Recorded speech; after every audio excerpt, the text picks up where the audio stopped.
Hello, hello, hello. C4, can you hear me? Loud and clear. What about me? Yeah, loud and clear, bro. How you doing?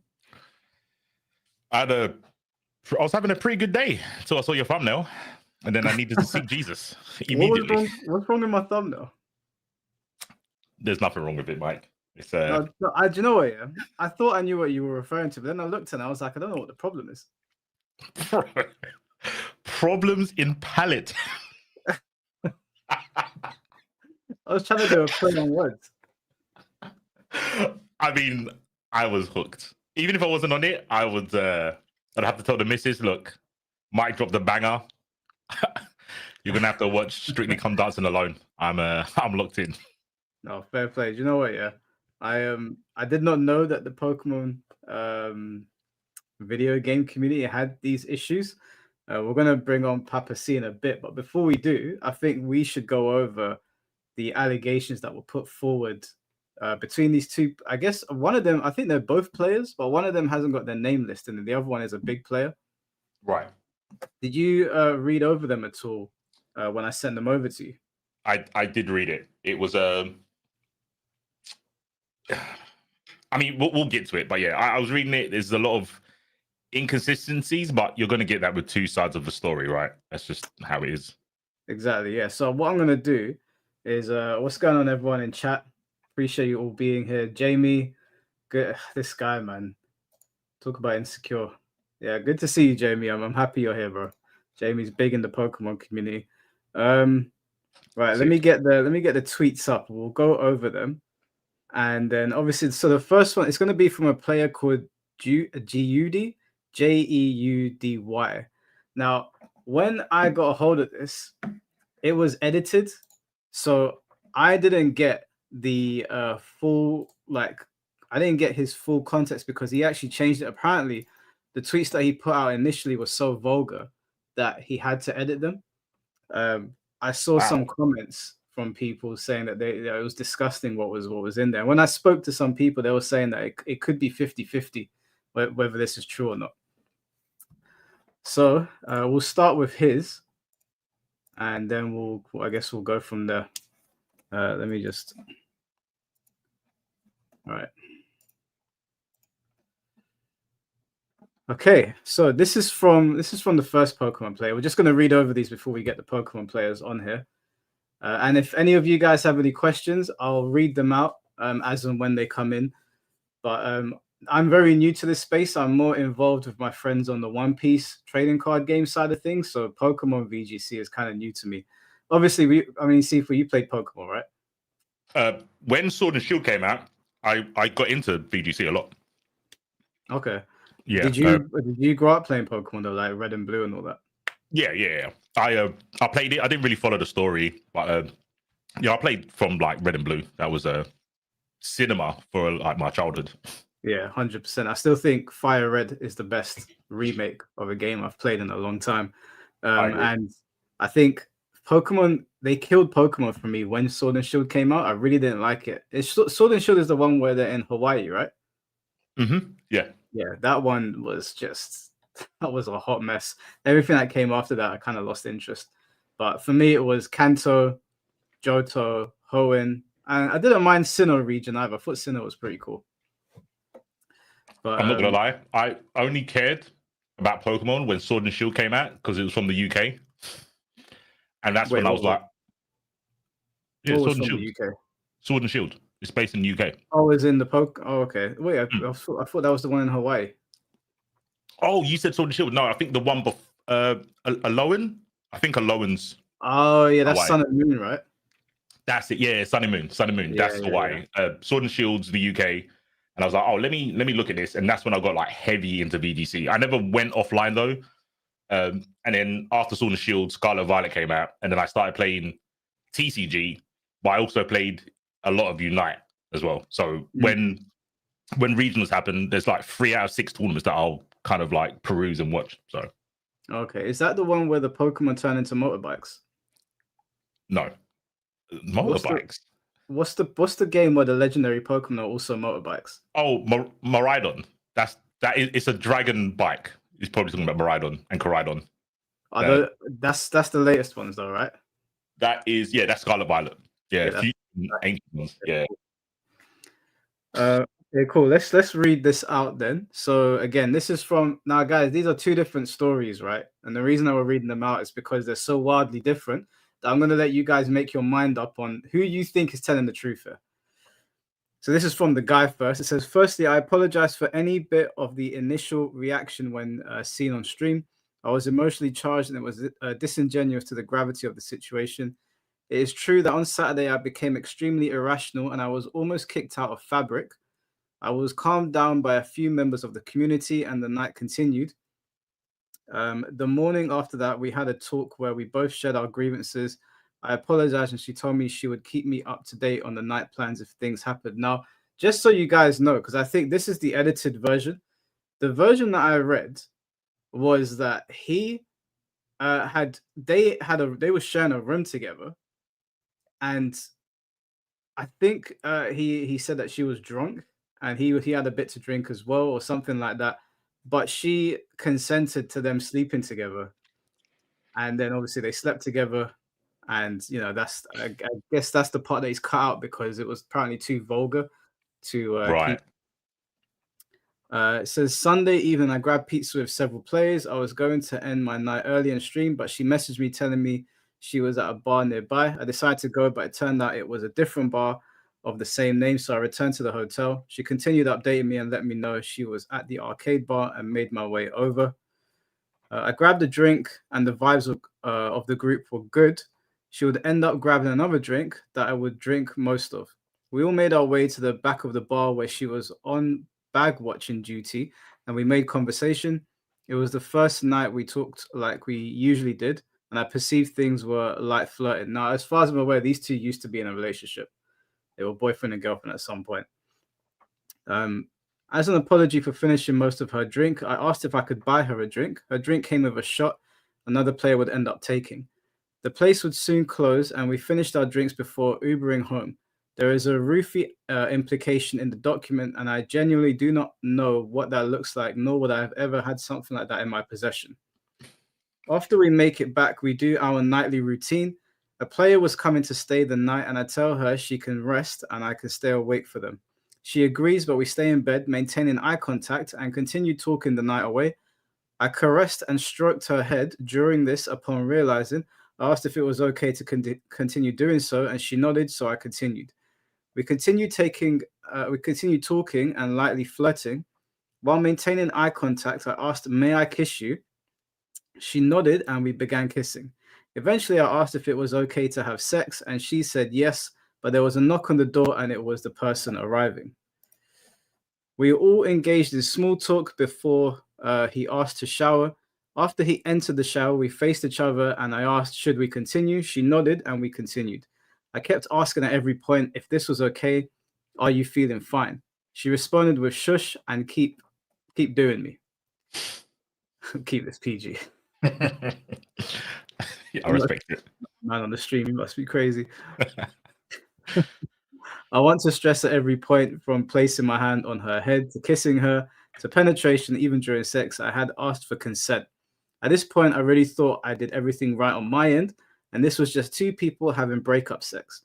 We continued until he turned the shower off, and we went to our parts of the bed. The morning after, during our good mornings, she stretched and said, "Wow, I don't remember my night at all." This triggered so many alarms after our guest left. I asked, "What do you mean you don't remember?" Now, I just want to say that if this guy isn't lying, if he genuinely is telling the truth, and as a man, you hear, "I don't remember my night at all," pack it up. It's over. That's cold. It's over. It's over at that point. I don't know. What do you think? That's a Men in Black memory wipe. I'm never ever going to speak about that day ever again. I want both of us to forget it. That's what I'm thinking. That's right, that's got to hurt the ego. Yeah. Well, it hurts the ego, but also you're like, now I might be in hot water because I think you only would think that if you did something suspicious. If you're innocent, it doesn't. You wouldn't think like, "Oh, I'm in trouble," because you didn't do anything, right? So to think that, oh, I might be in trouble means that you might have done something that was a little bit not okay, and then you're worried that they didn't remember it. But I don't know. Do you know that sort of like ages of these people? No, I don't. I know Papa C does. So when he comes Okay. on, I'm sure he'll confirm it for us. Right. From what I could see, Jehudi looks like he's in his mid-20s, maybe like early 30s. I don't know. So Okay. hopefully she is also, because that's gonna take a nasty turn if she's not. I didn't even think about that. Oh, Yeah. the forks in the road, they're all over the place, man. Oh. Do you know what makes me apprehensive about her? I'm not saying that she isn't the right age, but because it's Pokemon and like there's Pokemon in Smash Brothers, and I keep on making the connection, I'm just like, please don't. At least let this be a woman. They are closer to that than Strive. So, but I read the story and I was like, I'm sure I've seen this. Just the names have changed. Like it's Yeah. the social gathering part, then go into a room when you're not together anymore. It was like, yeah, I've seen this before, but yeah, sorry, I didn't mean to interrupt you. My bad. So we talked about what happened last night and how we had sex. She was visibly shaken, asked why she would want to have sex with me, and then left for breakfast. I called friends recounting this night, and she was advised to record a voice memo recounting the night. I'm someone who has never experienced blacking out, and while I did drink a lot that night, I still remembered everything. This night continued haunting me, and I would spend every day of that year recounting it. I had not only lost the person I was closest to, but as a survival of assault, I inflicted the same pain someone caused to me, to her, and knew I irreparably damaged our relationship.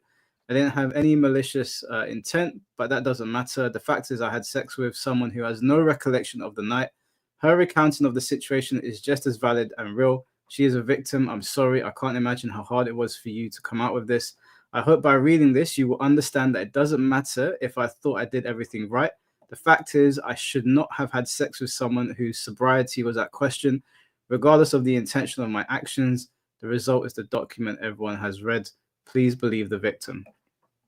So now he is, I guess he is like saying, believe what she has to say. It's just what she wrote about him was so different that I was like, if he was responding to it, which I'm going to read out in a second, why would you even go into detail on your end? Because now you look like a liar because you said believe her.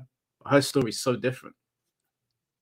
So I get what you're saying. I read it the other way around. I read her message, then his. But I'm guessing you don't know which. I'm guessing she came out first with her story, right? And then he wrote his. Yeah, his was a response to hers because hers went viral. When her testimony is on a random account, but it has like 5 million views, so it went all over the place. Yeah, it is weird to explain everything and then say believe the victim. I don't know. I've never heard anyone say that, and I don't want to say that was his apology because then that obviously implies that he did something wrong. But as a response to say believe the victim when you're clearly trying to clear up some things in her story that you don't think happened, is a bit strange. But it seems genuine. But maybe I'm just getting, he's bamboozling me and then looking like the good guy. I don't know. I have no idea. I don't know these people, like same as you, Mike. But yeah, it just seems a bit wishy-washy at the end to say believe her.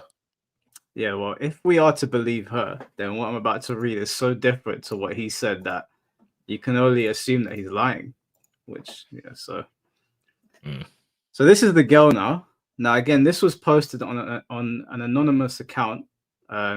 So I have no idea who the girl is, but he does acknowledge it. A lot of people in the Pokemon community seem to acknowledge it. Even people, I got a message from a couple other people saying that they were reading over it in other TCG scenes. So whoever she is, I don't know, but it seems to be legit. So she said, my story includes sensitive topics such as verbal abuse and rape. If those topics are uncomfortable or harmful for you, please do not continue to read. After recent events, I have decided to come forward with my story. I have debated sharing my experience, but I want to protect other members in my community. This was the first thing, When I saw it said in 2023, I was like, damn, it's a long time to wait. Now, I'm going to ask Papa C when he comes on, how much power does this guy have in the scene? Because maybe she was scared, like her standing might have been hurt in the scene, but you didn't tell the police from all the way back then. What's your thoughts on that? I'm so numb to that question because I think that every time. But from what I've heard from other people, it's a case of the police won't do anything. I can't say, oh, what I would do in that situation because it doesn't really work. But to me, even if I've got a daughter, so I would always tell her, even if you don't think they're going to do something, still tell them. Still tell them. There's nothing. There are some things like intimacy stuff that the police have to go into, which could harm the person who has to kind of like relive that. I'm very sympathetic to that. But I still think there's no reason not to tell the police, even if you think it's not going to do anything or anything's going to come with it. I think as something you can bring up to be like, look, I did try.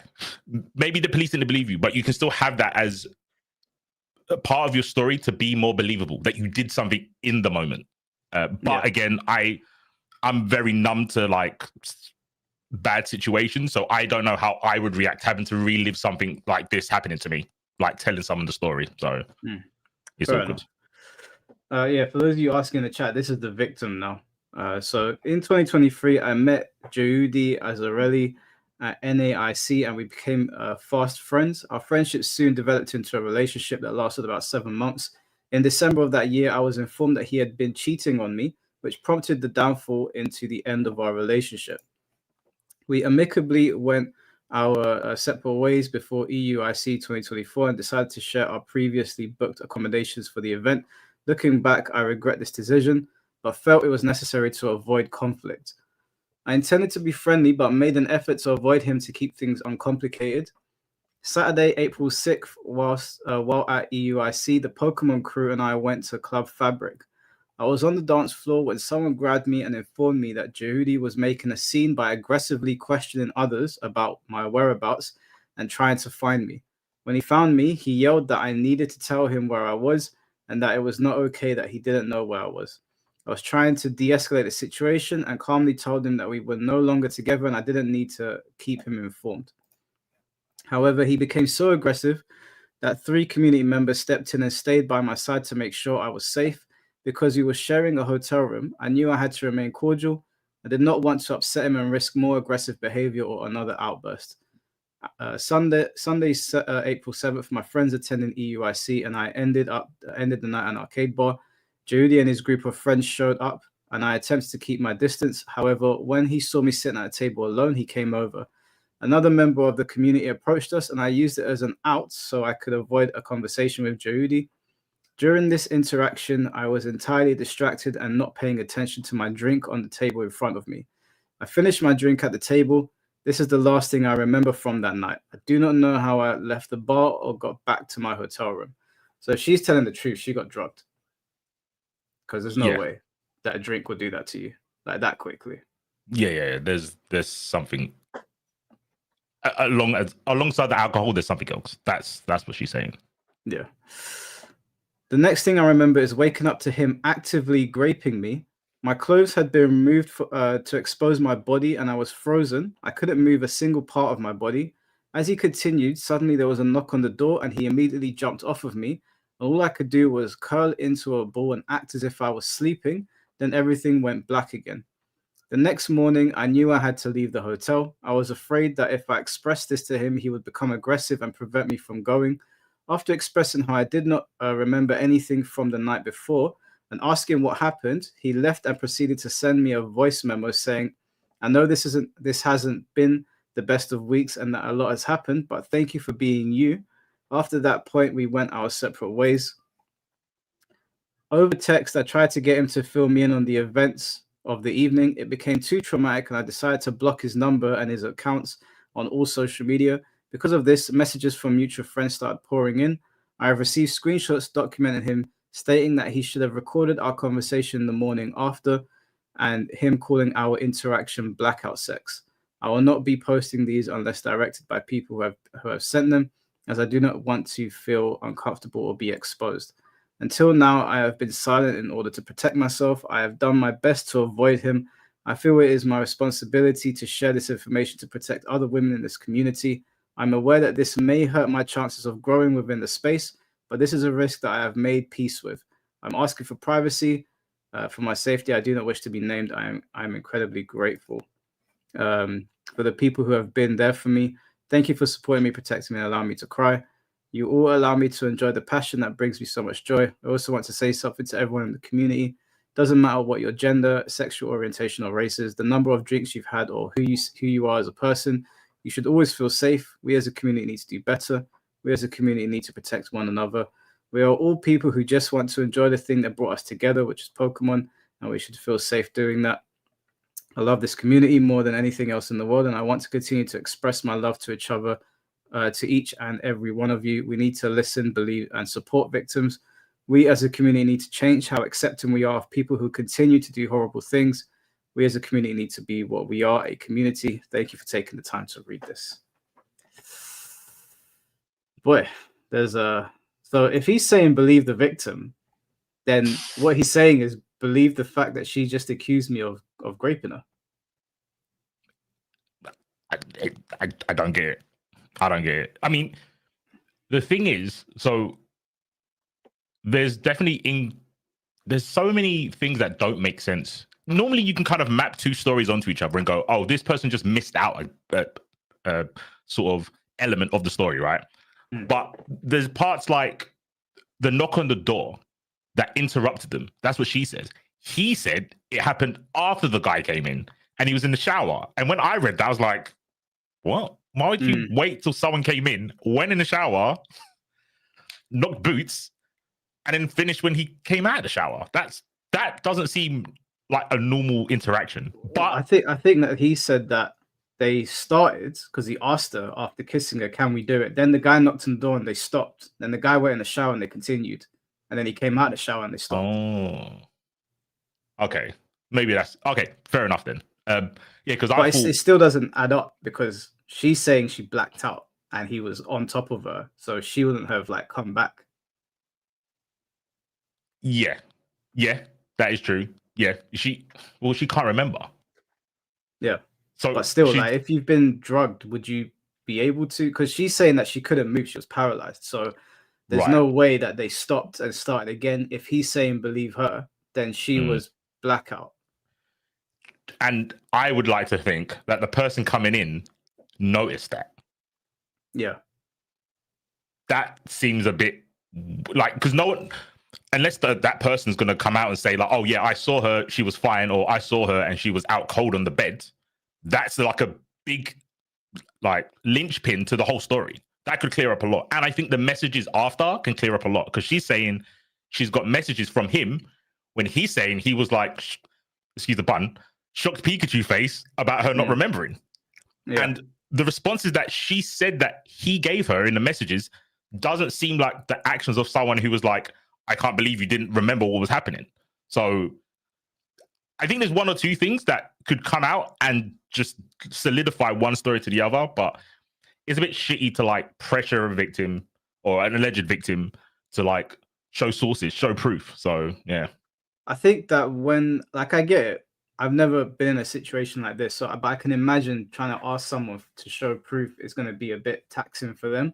But I think when you do come forward with information like this, which is extremely damning, I think if you've already decided to come forward, you need to follow through. Because I'm not saying she is lying. To be honest with you, I'm more inclined to believe her based on what he said. But if she did turn out to be a liar, she's just done. He might have just been one of those guys that's like, I'm going to cave. I'm just going to hold it because everyone's going to demonize me. That's a possibility. I believe I'm kind of leaning more towards her just reading that. But I think she needs to go and be like, I need to show the proof, because if she is lying, that's really fucked up. It's horrendous.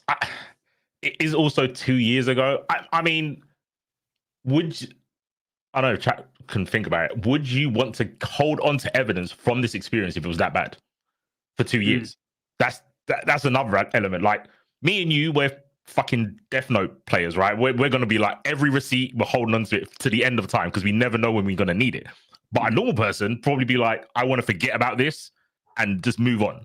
And then yeah, like get the courage to talk about it, to protect other people. And it's like, now you just got to believe me because I got rid of the evidence because it was too painful to relive. So yeah, sticky one.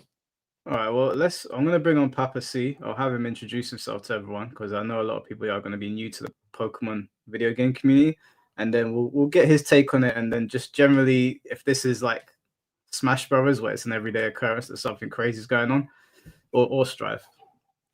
Yep. All right, so Papa C, how you doing, bro? Good, man, good. If you want to introduce yourself to the chat and to C4, let them know who you are. What's good, y'all? I'm Connor Wilson, also known as Papa C.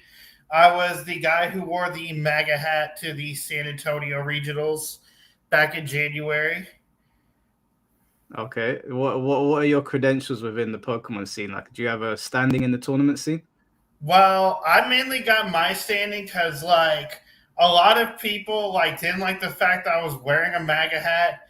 They didn't like the fact that I was opposing transgender ideology, and they didn't like that I suggested that. Well, see, this is one of the reasons why I'm currently banned from play Pokemon events. It's because I suggested we throw pedophiles into a wood chipper. Okay, wait. Okay, wait, hold on. So just a second. So I don't even know where to. Okay, wait, hold on. So wait, Mike's just baffled. Okay, but okay, before we get onto your your outlook on things and what's going on in the Pokemon community, how long have you been in the community? I started back in 2023. I moved to Oklahoma for college, which ended up not going well, but that's a different story. Okay. But yeah, and I got into it because there was a local store, and they were like, "Hey, we're doing a pre-release for this set." I was down, and then that sort of just snowballed into me competing, traveling, going to regionals, NAIC. What do you compete in? VGC, TCG? I compete in TCG. TCG. Okay, cool. Okay, so what's your take on this situation? What is the first general off, sentiment? obviously, she should have filed a police report. When the whole grape incident actually happened, I checked where that EUIC took place. It was in London. Okay. So she should have filed a police report, but I don't see any confirmed video of him being weird. So you just kind of have to take it at face value, you know. Do you know how old these people are? I don't, but I'm going to assume they're both 21. Or what's the drinking age in the UK? 18, right? Yeah, 18. Yeah. 18. So it's safe to assume these are both adults, because how else was she able to purchase alcohol? How else was he able to purchase alcohol? Okay. So well, I guess you came in hot with a lot of different things that you were saying. Is this a problem in the Pokemon community with people's politics being brought up? Well, the politics thing was mainly because the election, and it's kind of how with Smashes, where they just want to be an echo chamber. Right. Okay. And so what have you got a group of band players that are in the Pokemon scene as well? Not a group. Most of the time, you don't even know, because usually Pokemon tries to keep that stuff behind closed doors. They made an official statement on me, but that's just because of how many people sent support tickets, because the guy who said pedophiles belong in wood chippers was going to an event. How did that conversation come up? Because I imagine that you guys were, playing. I've got some cards over here actually. So I imagine you guys were, playing. Conflicting. Let me join in. I've got my One Piece cards here, but yeah, I imagine you guys were playing. I follow people like Alex Rosen, and you see some of the horrible stuff, the dudes he goes to meet are. like what they're about. If you ever watch like that sort of like predator catch content, like yeah, no, I know who like, he is. I know who Alex Rosen is. I know he works with Gideon and Skeeter Jean and all them lot. yeah. Is And the so reason like that so like I that conversation was brought up? Is there a problem in the Pokemon scene with that sort of thing? pedophiles. As far as I know, there's like only one I know of, and it's Ilya Sutherland, who who only gets name dropped when they place well at events or when someone loses to them and from Twitter. Right. Okay. Well, I'm gonna say all this is wait. Okay, cool. I was about to say, when you say all this is alleged. Okay, cool. But they allegedly have a history of talking inappropriately at events with minors. I mean, it's Pokemon. It's almost impossible not to, right? If we're being honest. Well, see, you got to keep those events kid friendly. Because, it's not like Smash where, it's, mostly adults and there's just kids there by coincidence who happen to like the game. There's actually, so Pokemon has 3 separate age divisions. Yeah, I was about to say. So you got the juniors, which is the little kids, 6 and up. Then you got the seniors, which is, your preteen. You're up all the way up to, 15, 16. This is where they can't drive. But the thing with Pokemon is you have professors, and professors, professors. If a professor's talking to a junior, it's normal because that's what a professor does, right? If you're looking to get cards, there might be a professor in TCG that will be like, oh, this is the deck you want to meet, blah blah blah blah blah. Yeah, a lot of times, they kind of want to limit the interactions minors have with adults, usually just judges, parents, or the testing group, maybe. Okay. What is a professor for anyone in the chat that is wondering? How'd you get that title? So you know what judges are in other TCGs. Yeah. That's just kind of what Pokemon calls them because, it's based off, Professor Oak and the like. Right. Okay. And these guys will go around interacting with the kids. For us in the fighting game, it's basically an appointed uncle. So if you wanted to come play Marvel, you get someone who's been playing Marvel for a while, and they'll teach you. They actually have to take exams. There's got to be background checks run. I went through the process of it myself. Pokemon literally give you the title. It's the Pokemon play give you the title as a professor. And you have to do exams.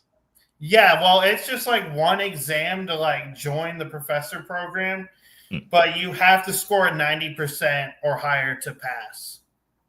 Right. Okay. Were you ever a professor? I was for about a month. Oh, okay. Why did it end? Yes. There's 3 different professors. There's obviously TCG and VG judges. And then there's organizers, which is just your TO. Because it's not like with fighting games where it's grassroots. It's not just hey, anybody can be a TO. You actually have to get approved. And even then, you still gotta have it be at a store. You gotta have a store to run the events at. Right. Okay. So wait, why did your professor tenure end in a month? It was part of my suspension from organized play. They terminated my professor roles. What was your professor in? The TCG judge. Right. Cool. Okay. Yeah, you have to know a lot to be a judge. I wanted to potentially judge some events locally, but a lot of the local areas, they have established judges who've been there for years. Even in Texoma, which is Texas, Oklahoma. Mm-hmm. It's that around that state border. We have an organizer. He's been there for 20 years. Right. Okay. What kind of questions are in the exam? Are you allowed to say? It's mainly just card rulings for the judge. I can't speak for the organizer exam, but for the judge, it's mostly card rulings, and it's meant to be extremely tricky and it's meant for you to slip up. I looked at it. It's pretty funny. I looked at when I learned TCG and I heard about the professor things. I was like, oh, the easiest way to learn the rules is to see if I could be a judge, like a professor. And they will just give you scenarios, and you have to know from your prior knowledge what order the sequences of cards would go and stuff like that.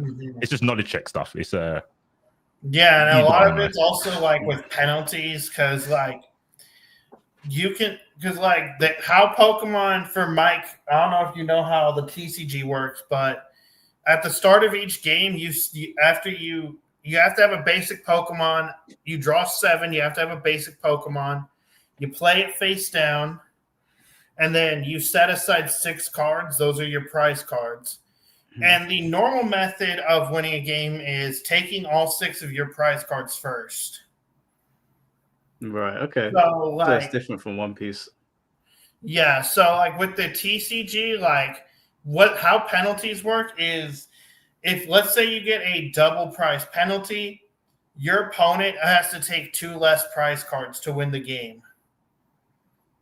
Okay, fair. All right. Well, you did bring up some stuff to me when we briefly spoke on Discord.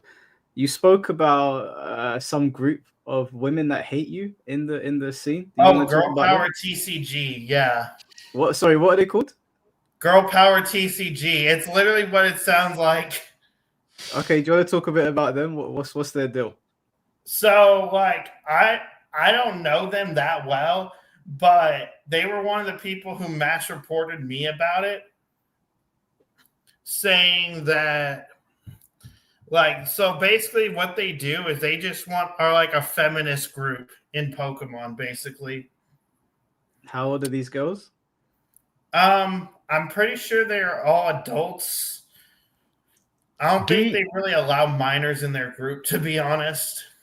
In TCG, do they have the women's only tournaments? Because I know VGC used to do that. I do not know. Okay. Like for side events, like I don't know if they do that. They may do their own thing.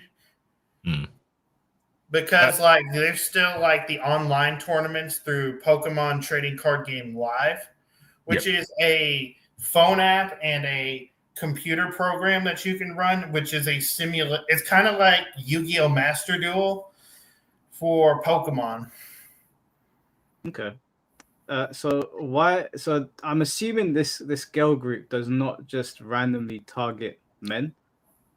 No, really, they're more about like looking out for each other. Their colors are the same as the trans flag. So like it's more like a women and like trans rights sort of thing or whatever. And can I ask what made them feel like they had to create that group? Because as far as I've known Pokemon, it's pretty. I have no idea. You would probably have to ask like Pokemon. Who's that? She's like like you know how they rolled out that ambassador program? She's one of the Pokemon community ambassadors. Like I believe she's the founder. To my knowledge, she's the one who founded that.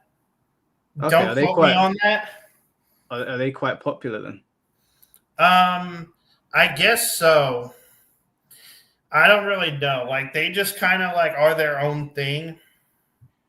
I think for like obviously people. I'm very lightly into TCG and VGC and Pokemon and Unite stuff, but unlike fighting games, the divisions for women make more sense because they already have age restrictions. Because if they didn't have that, Wolfie Glick would just win everything. It'd win, like none of the kids would be able to compete, basically. So they divide it up so more people get an opportunity to be the winner.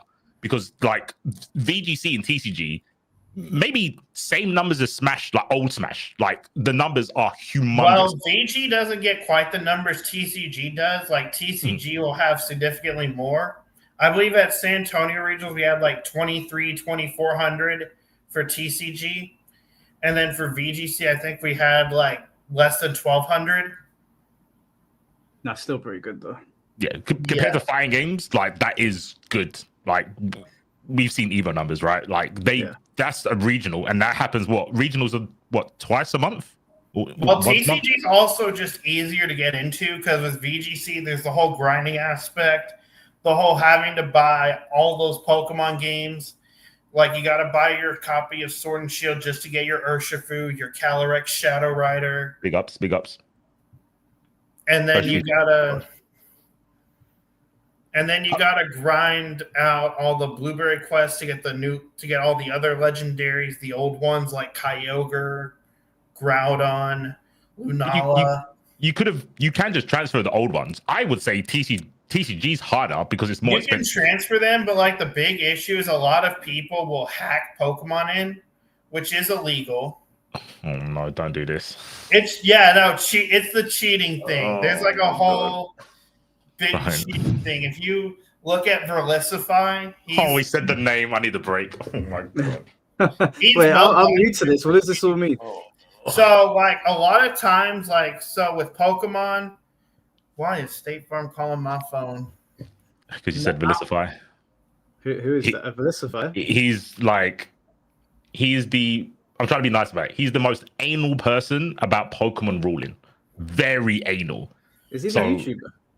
Yeah, this guy is a YouTuber. Is he the one that has a wolf? Yes. Yeah, I see his videos every now and then. Yeah, it's he's been because at the same time, I agree. Like, you should at least play by the rules, not hack Pokemon in. But at the same time, if everyone's doing it, is it really an unfair advantage? It is, because unemployed people have a massive advantage over people that have a job. That's why. Yeah. And so that's what people do. They'll do with notable traders, and they'll pay them for competitive mons. It's this guy, right? Yeah. Yeah, I've seen some of his videos. I've been subscribed to him for a while. He hasn't popped up for some time though. What's his? So wait, you're saying he's a cheater? No, he's not. He's the one who calls out the cheating. He is the Judge Dredd of because it sounds noble.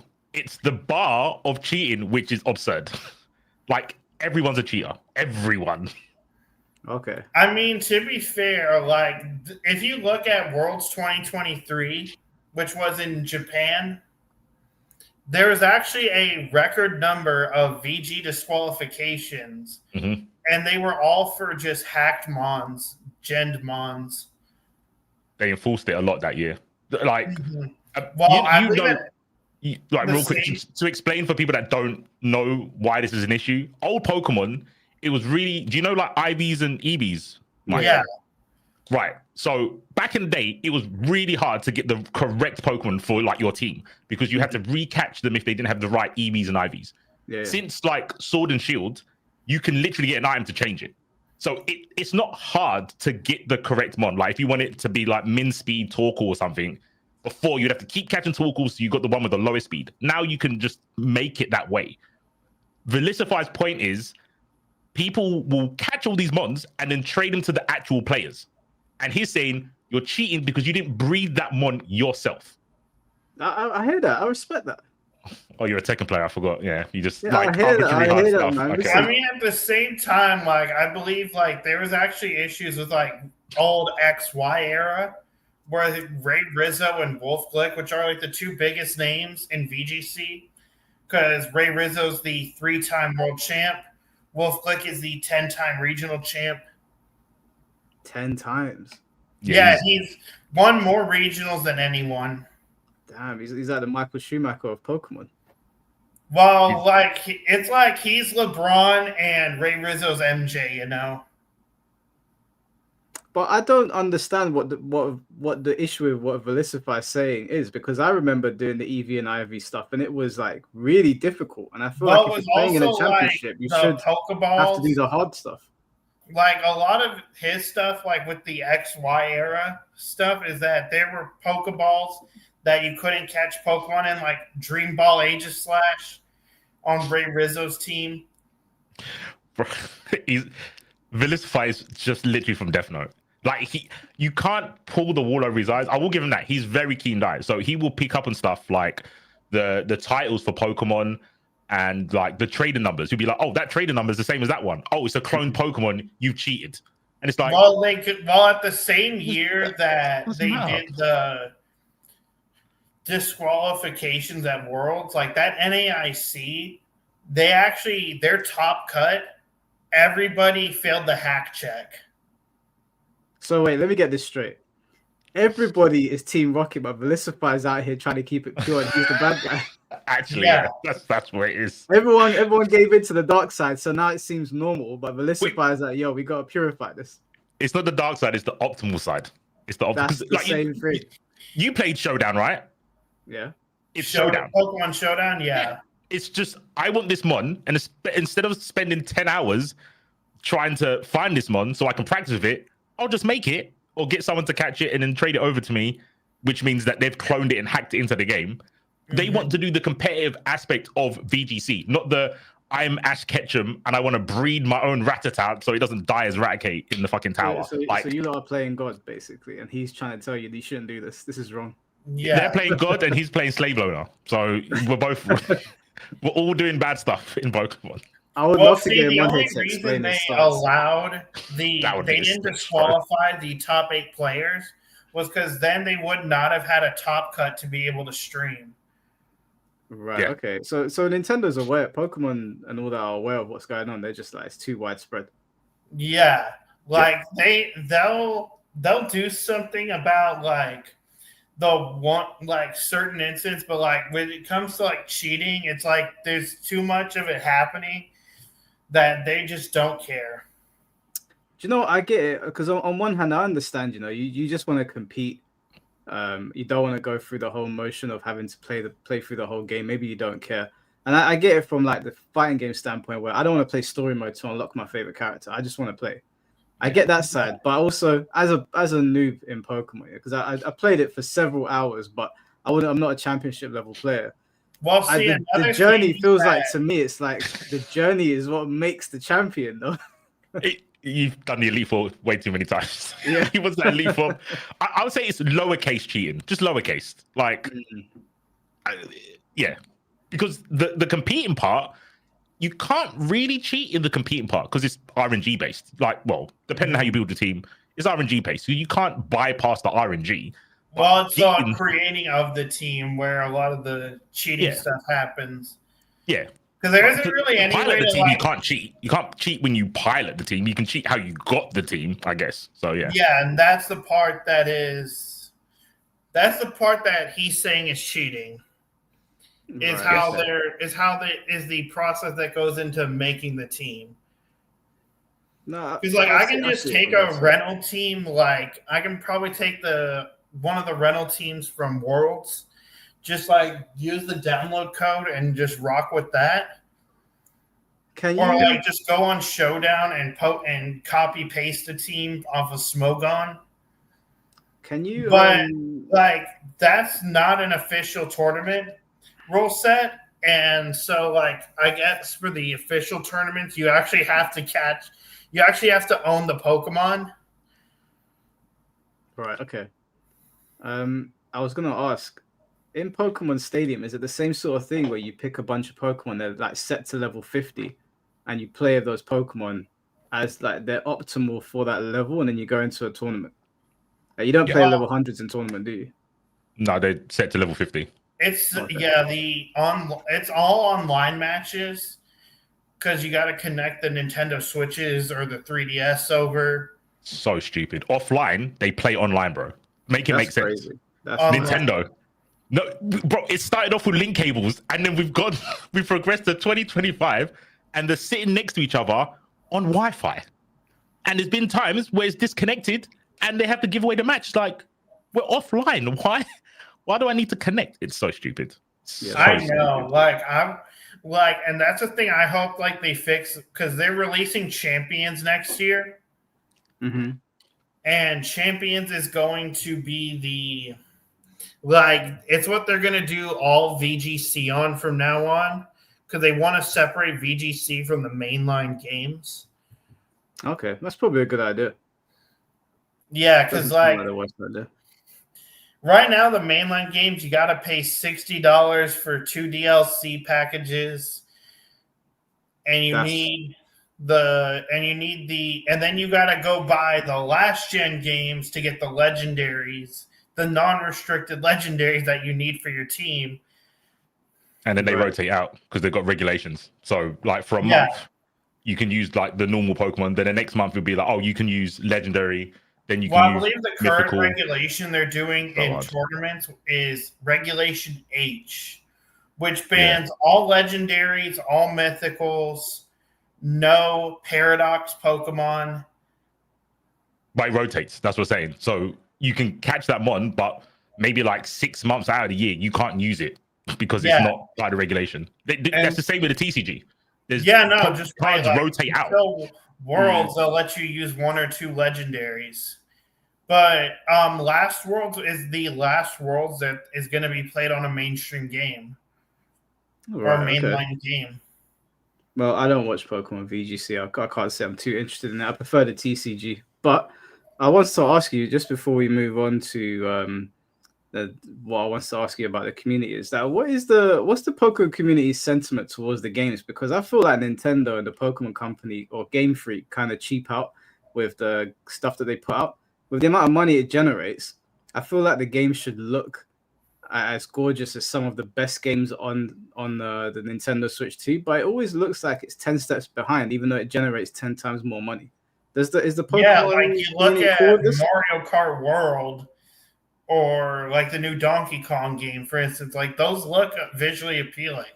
Yeah. And then you look at Pokemon Scarlet and Violet, and like I can't even like stand to look at it on a regular Switch. Yeah, it looks like us. I feel like Pokemon Stadium and Coliseum, those even look better than some of the new Pokemon games that are coming out. Stadium was impressive when it came out, man. I really thought that game. Hear me out. The Unova region as a whole, like just prime Pokemon Black and White, Black 2, White 2. Go to How old are you, Papa C? I'm 21. Oh, okay. So you weren't there for the red, yellow, and blue era. Yeah, no. Like I started, my first game was Black 2, White 2, and then like I kind of just stopped playing Pokemon after like Oras, and then Omega Ruby Alpha Sapphire. Oh, right, okay. I didn't know when you said Oras, I was like, the fuck is that? What was that one? I missed out. I didn't even know they did that. Okay, that makes sense though. Yeah, they abbreviate both the versions. Region, or the Hoenn region. And you don't call White and Black whack then? No, we don't. We call those the goats.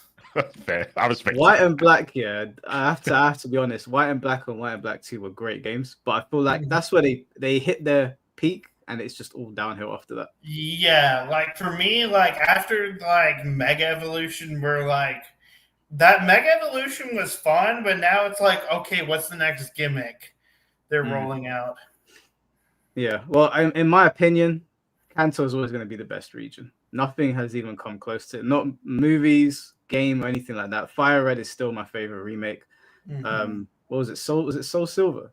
And Soul Silver. Like those were pretty good. Big ups Lugia every time, bro.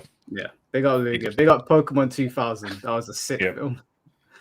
All right, before we get carried away with like nostalgia, I wanted to ask you, Papa C, because I know that like the band Smash players. Is it how the Pokemon community with players like you? Are they going to integrate you back into the community, or are you just completely banned? Well, I'm indefinitely well, it's not banned per se. They just call it suspended. Right. Okay. But and wait, hold on. Is it just because you wore a MAGA hat and you made that pedophile comment?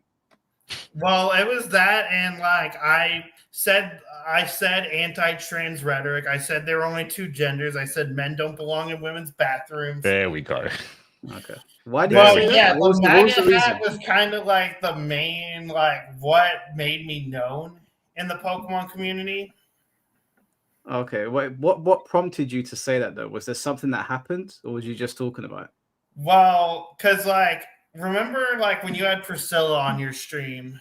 Yeah. And like you suggested like, why not use names if you over the whole pronoun thing? Mm-hmm. And I had suggested that because there was actually a TCG player who got disqualified for laughing over pronouns when asked for his pronouns. If you didn't hear about that. I did hear about that. Yeah, I heard about that. Wasn't he a kid? Yeah, so like I was suggesting, why don't we just use names? And do you mind if I say verbatim what was said? It might not be the most family-friendly thing. Not if it's a slur, because then it's not a slur, but they said I should have my. Wait, hold on.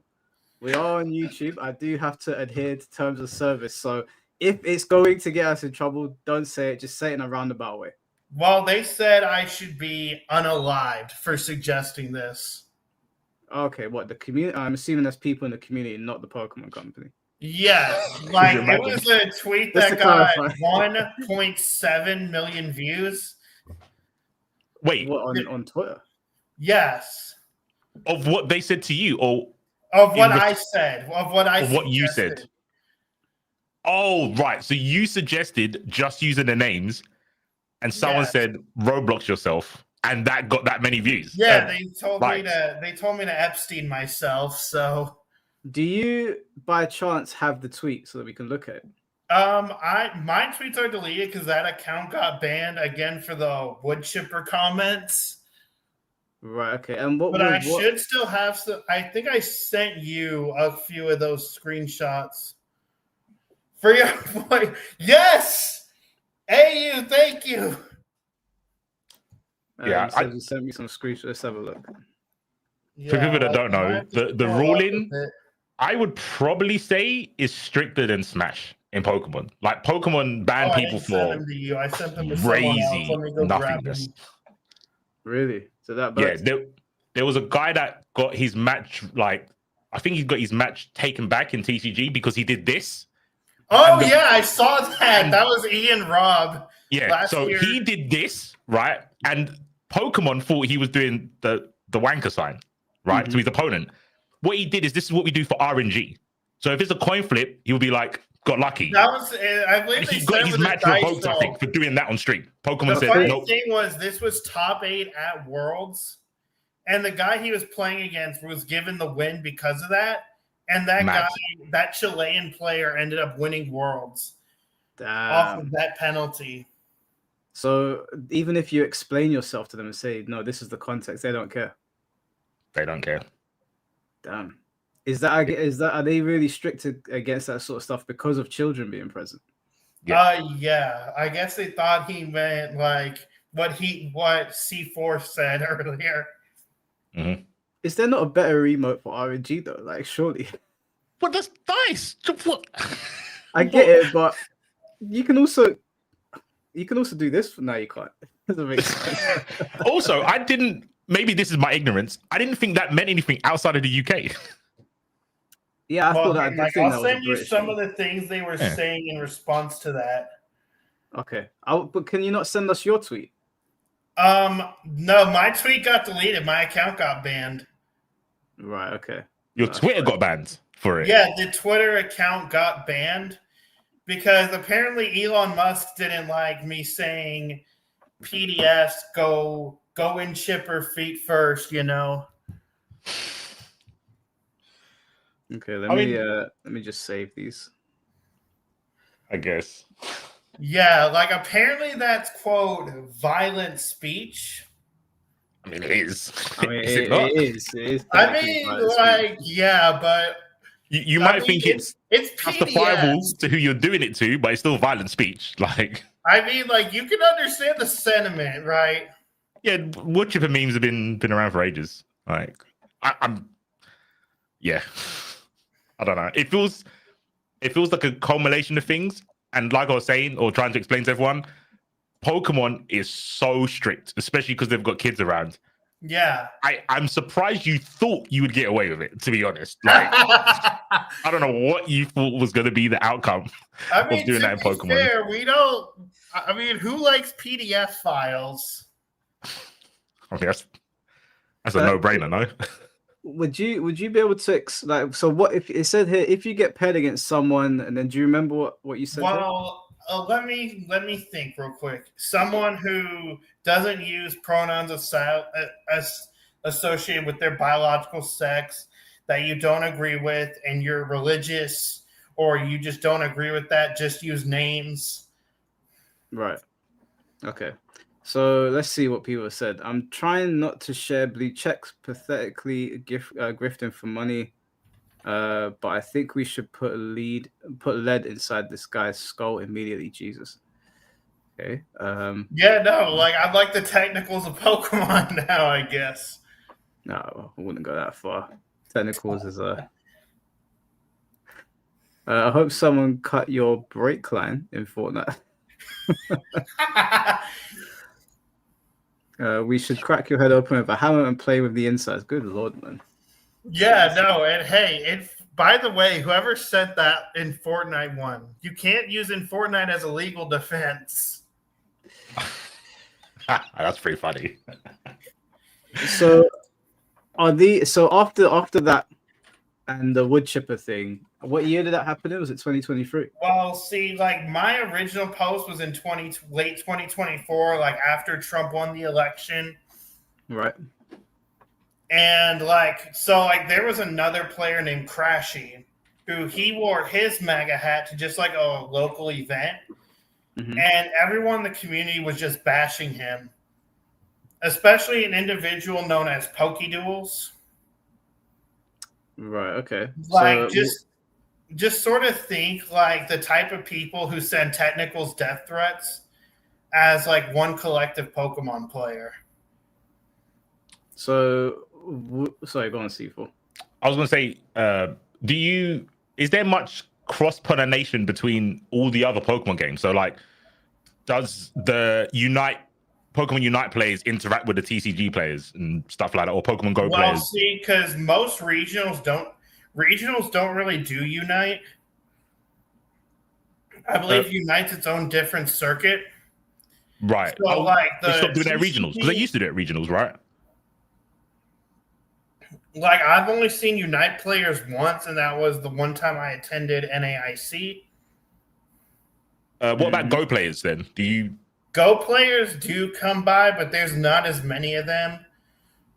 Plus, like Go also does double elim, whereas we play Swiss in VGC and TCG. Right. Because what I was thinking of is, I think it's kind of obvious why Pokemon is like super strict and probably more than like what we experienced in the FGC about keeping politics out, because there's literally kids, like actual kids. It's very rare that you get like parents with their kids in fighting games. It's quite rare, but Pokemon, half the community is with parents. Real quick. Yeah. No, I get it. I get the wanting to protect the kids. Do you, Papa C? Do you regret saying what you said now when you look back on it?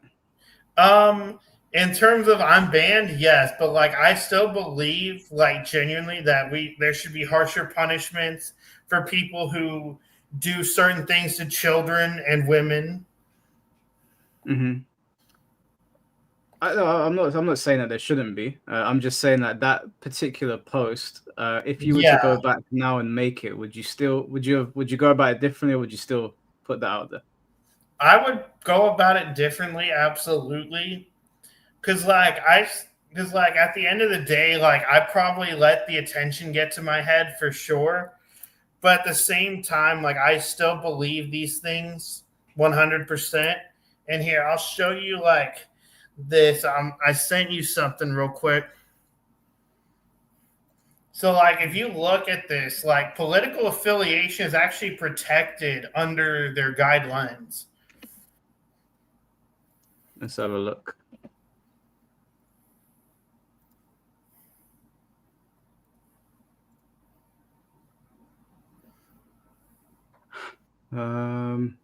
Where is it in here? Is it the whole thing? So you're gonna have to scroll down. Like there we go. Pokemon, its agents, sanctioned persons, and entities will not take part in or tolerate discrimination, victimization, harassment, bullying of any race, disability, gender identity, marital status, pregnancy, race, religion, sexual orientation, and then you look at the bottom right here, and it says political affiliation. Mm-hmm. It's in the rules. So like, just as easily as I can get in trouble for saying that biological men don't need to be in a women's bathroom, they can still get in trouble for comparing conservatives to the mustache man, you know. But you were banned for the wood chipper thing. Well, the MAGA hat, it was like a combination of it all, basically. Right. Okay. I would say the wood chipper was the least infraction thing that you did from the Pokemon's perspective. I think the MAGA hat was the big thing, right? Well, the MAGA hat really, like, there were multiple people who tried to get me kicked out of San Antonio regionals for wearing it, but like they even said and I think I sent you Verlistify's video on the MAGA hat thing, because like Pokeduels said, hey, if you see someone wearing a MAGA hat, tell a judge, you'll get them disqualified. And that's not what happened at San Antonio. Like, I had to actually be stopped by security multiple times just so they could check on me and my personal well-being. Can I ask you a question? What is there a reason to wear a MAGA hat at a Pokemon tournament? Well, the main reason for me was that like they went after the other guy who did it. So like I felt the need to be a little petty, you know? Okay. Bro, fine. No more questions. Yeah. This is the pettiest guy on the planet. Yeah. But it's honest. Like, I respect it. Now I just want to ask the first person, because to me, there's no need to vocalize your political opinion around 8-year-olds. That to me is a bit. I know it's not just 8-year-olds. Because like it was mainly Twitter and where I did this. Yeah, if you're doing it to prove a point, I get it. That's obviously there aren't a bunch of like 8-year-olds on X. At least there shouldn't be. I agree. So in the Smash scene, in the Pokemon scene, unlike fighting games where there's grassroots things, and like I know some of the banned Smash players are doing their own thing. When you get banned in Pokemon, you're kind of screwed because the Pokemon company, Game Freak, they're in control of everything, right? Yeah, they're in control of like all the tournaments and stuff, and so like I can't even be on the premises of an event. That's otherwise, even like your local, right? You can't even go to you can't qualify from your local.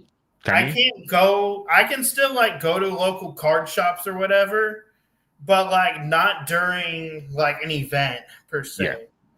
That's mad. Like that would be like they would have to like tell me to leave the premises and be a liability for not just me to receive further consequences, but the store also can risk losing their ability to run events. Yeah. This whole politics and gaming, man, it's so tiresome. You know, when I go to tournaments, I see people like, you know, waving their flags or wearing their hats or whatever. And I always just think to myself, I mean, I have my politics, but I'm always just like, I just don't care to like even mention what I think. What you think doesn't bother me. I'm just there to play the game. I don't know. I don't understand why it's gotten to this point. It's like he wore the MAGA hat. Like, I guess he was celebrating because he voted for Trump. Trump won. And I guess he just wore it for the heck of it, you know, just because why not? Did he have an idea of what might happen? I don't think he really had it in mind that it would turn into such a huge thing. Well, from Crashy's standpoint, like he just wore it, and then this guy who had just won the regional that was that same weekend, he's like talking about homophobia, transphobia. You know, like the list, and said that if you're gonna wear a MAGA hat in a Pokemon event, that you shouldn't feel safe or welcomed. Kids event, it's crazy. Yeah, crazy. People have lost their minds. What I'm gonna do now is I'm gonna open the floor up for if people want to come and ask Papa C questions, or if you want to ask me or C4 a question, then you can send me a message on Twitter or on Discord, and I'll add you to the call. I was going to ask before people actually get on here, going back to what we were originally talking about with the whole assault of these two players, is this the first time something like this has happened and it's been widespread, or has this happened before in the Pokemon scene? I'm sure it's happened before, but like since I've joined, like this is like the first time like something like this has happened. Obviously, there was that one thing with Rowan Stavno where his friend shaved his head. Like I don't know if you saw it, they shaved the 1940s German symbol. What? Oh my god. Okay, wait, into his head. Wait, why did they do that? They did it as a joke. Like he said, "Hey, if I date you this event, I'm gonna let my friend shave my head." They did that. They like shaved it like right into like the side of his head, and so he just made them shave him bald after that. So he went to an event with Nazi insignia on the back of his head. No. Like they did this at the hotel, I believe. Right. Okay. So like getting there is like getting top 8 and having to play tomorrow. Yeah. So because he got the day 2 as a celebration, he was like, "You get to shave my head." They shaved it in his head, and then he went, "I can't wear this because I've got to play tomorrow." And then he shaved. Yeah. No. He just went completely bald for that one. And what, did he get banned? No, he just posted like a statement about anti-Semitism. Oh god. Why would you record that? Yeah. No one had to know. I don't know. Like I heard about it from HBox personally. This is before I'd gotten to Pokemon. He was like celebrating, "Hey, I just won an event with Mew VMAX, so let's do that." Do you know what it is? Yeah, I am all for people like with their dark comedy and their dark humor or whatever, but I don't video the kind of jokes that I have with my friends and put them out there for people to see. It doesn't go out, and I understand freedom of speech and all that. I get it, but also I feel like people need to read the room sometimes. I believe in freedom of speech, but I'm also not stupid. Like I know if I posted up conversations I might have with you in private for everyone to see, they might be like, "Wow, these guys are hateful," but we're just messing about. So I don't know why people always record the dumb shit they do. Sometimes it's just good to commend it to memory. It doesn't have to be on video. You know, when I went to Japan, I didn't actually record anything apart from that the 2 videos I put up in my hotel room just to update people of what I'm doing. My friends took pictures in that. I didn't take my phone out really. Just like just live in the moment, man. Not everything's got to be recorded. Amen. Let's see. All right, there's some people asking to come on. I'll send them the link. But yeah, with the whole like Judy thing, like this guy was a top player though. Like he even was like a former, like like how Sejun Park, that guy got famous for winning with Pachirisu. Shouts to Cybertron. Yeah.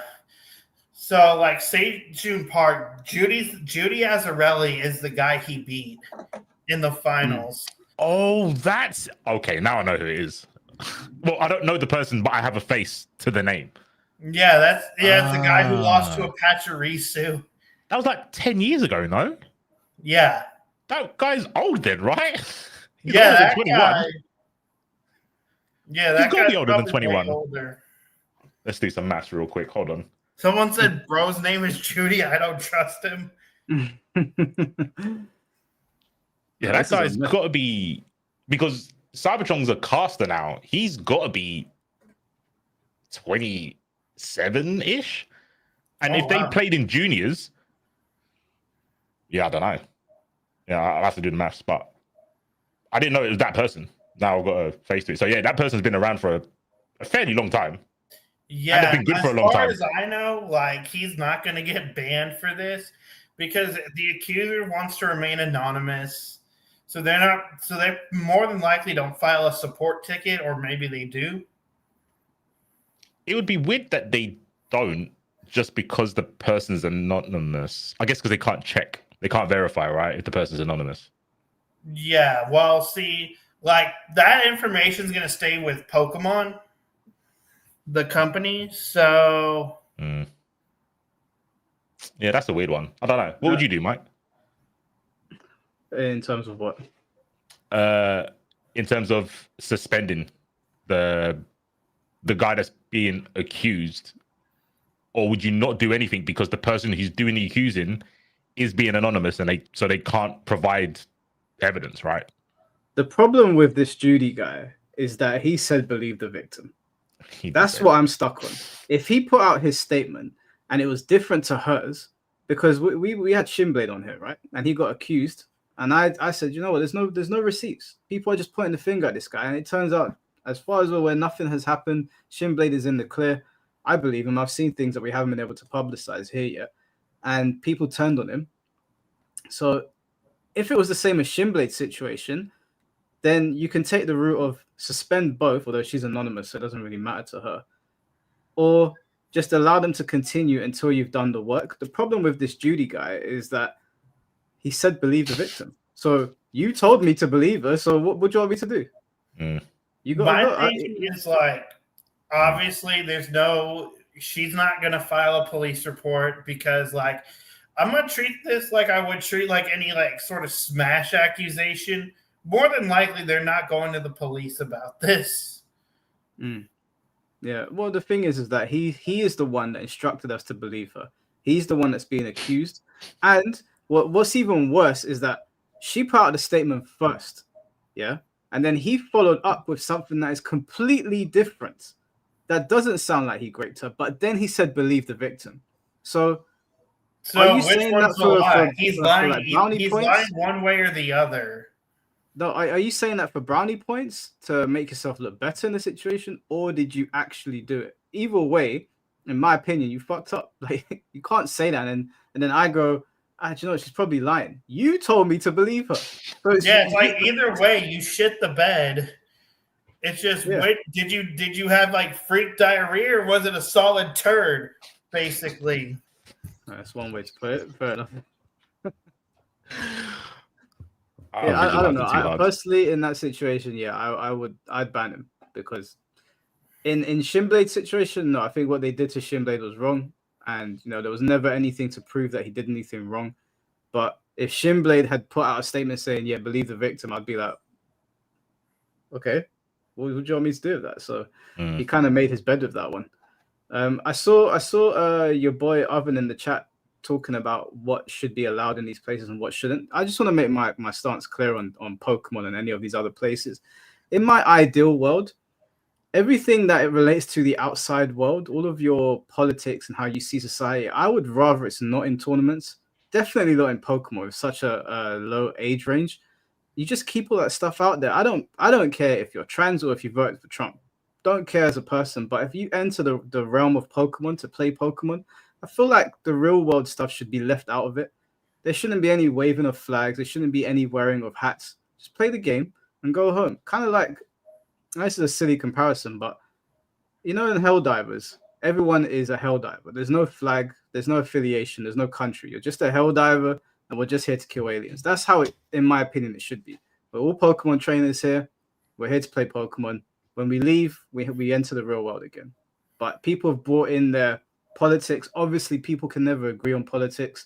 You say one thing out of line to somebody, they call you woke or they call you far right. So I think, in my opinion, they've all fucked. I don't think you should wear a MAGA hat to be cleared to a tournament, and I don't think you should wave a flag at a tournament either. It's a fucking kids game.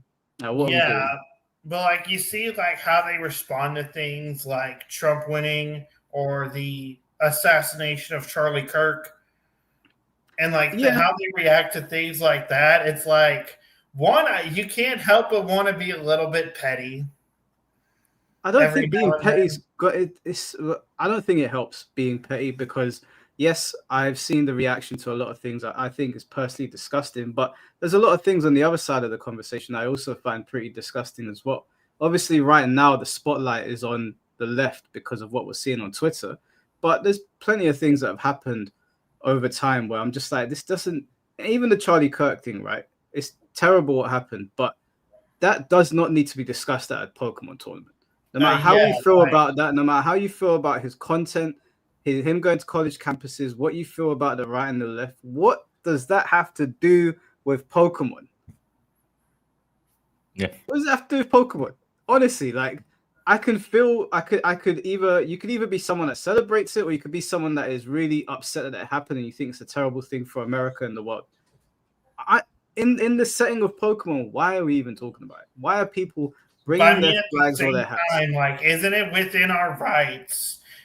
It like both like for the U.S. government, I can speak on that.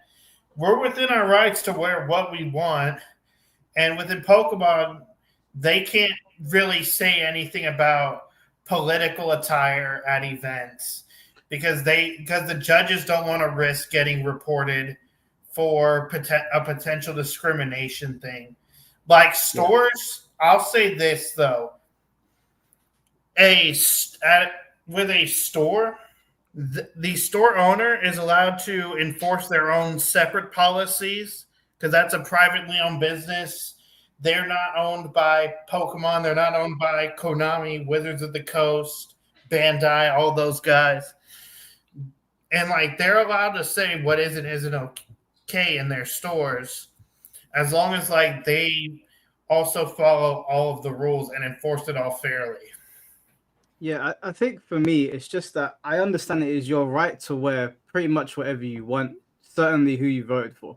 My question is, why is either side doing it? Why are you bringing in your MAGA hat and why are you bringing in your pride flags? We're playing Pokemon. Just play the bloody game. There's no talk about sexual orientation or politics in Pokemon that relate to the real world, unless you want to like bring up Team Rocket, I guess. But that's, again, its own thing. It's unrelated to the real world. It is your right to walk in there and be like, Trump won, or it's your right to walk in there and go LGBT rights or whatever. But my question is, or why? Like even in like why? The context of a sports fan, like it's my right to go walk into AT&T Stadium wearing an Eagles jersey. Just to that's different. That's in context. Like you're going to a sports stadium, you're wearing a sports jersey. It makes sense, but you're within your right to, I don't know, go to a tournament in America that has a lot of Korean players wearing the Rising Sun flag. But my question to you would be, why would you do that? Like, why would you do that? You know what the reaction is going to be. Don't we just want to go here and have fun? There's kids everywhere. Can't we all just be chill? Like, I'll admit, I mainly wore the MAGA hat just to be petty because like everyone's talking and like comparing Republicans to Nazis, calling them fascists. You know the list of words that they like to use. Yeah. When someone who's right leaning says something. I've got a question for you, Pablo, real quick. And before I say this question, I think it is, we see in the FGC with like technicals, the banning for political like opinions and views and stuff isn't balanced. It is more like the right get banned, the left get a little bit more leeway because the left have said things as crazy as people on the right. But maybe because there's so many people on the left, if you banned all the left people in Pokemon, you probably wouldn't have Pokemon. But like you'd kill like 95% of the player base if we lifetime ban everyone who voted for Kamala Harris. Yeah, but and I mean, you shouldn't ban all of them. Maybe the people that are doing what the right are accusing. I agree. It's not fair. Like the people that said what they said to you in Twitter, if they said that at an event, they should also be banned. But see, at San Antonio, the region where I did this, someone actually dumped like a half-drunken bottle of Gatorade on me, like spilled their backwash all over me right before I was going to go play a side event. I actually almost got a round one loss because of that. Yeah, if that was an event, they should get banned, like straight up. What I was going to ask you though, personally, when you're talking about you should have the right to do what you want, like wear what you want.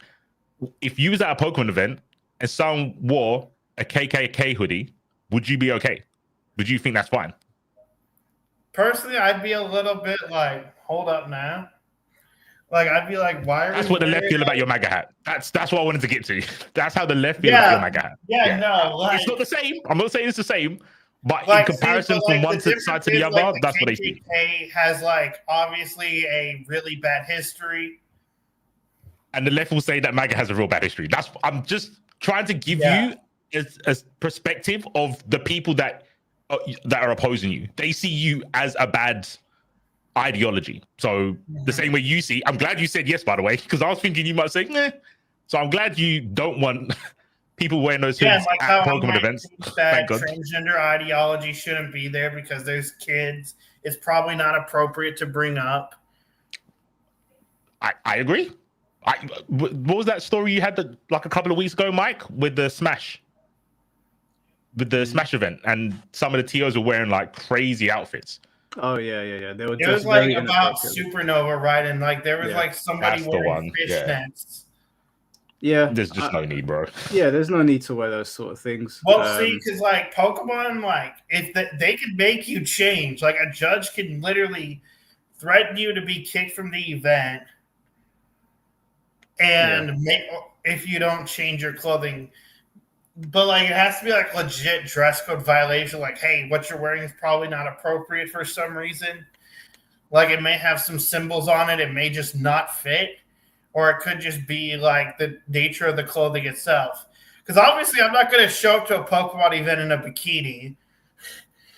And I'm sorry for putting that image in y'all's brains. But I just got the fucking poo stuff out of my brain. Now I've got another image in my head. My bad, man. I'm joking. It's all good. But yeah, like obviously I'm not going to do that because like there's kids there. They don't want to see that. And like there's parents there who don't want their kids to see that. Mm-hmm. So like they don't want to also see like some dude like with his shirt not fitting, his stomach sticking out, like things like that.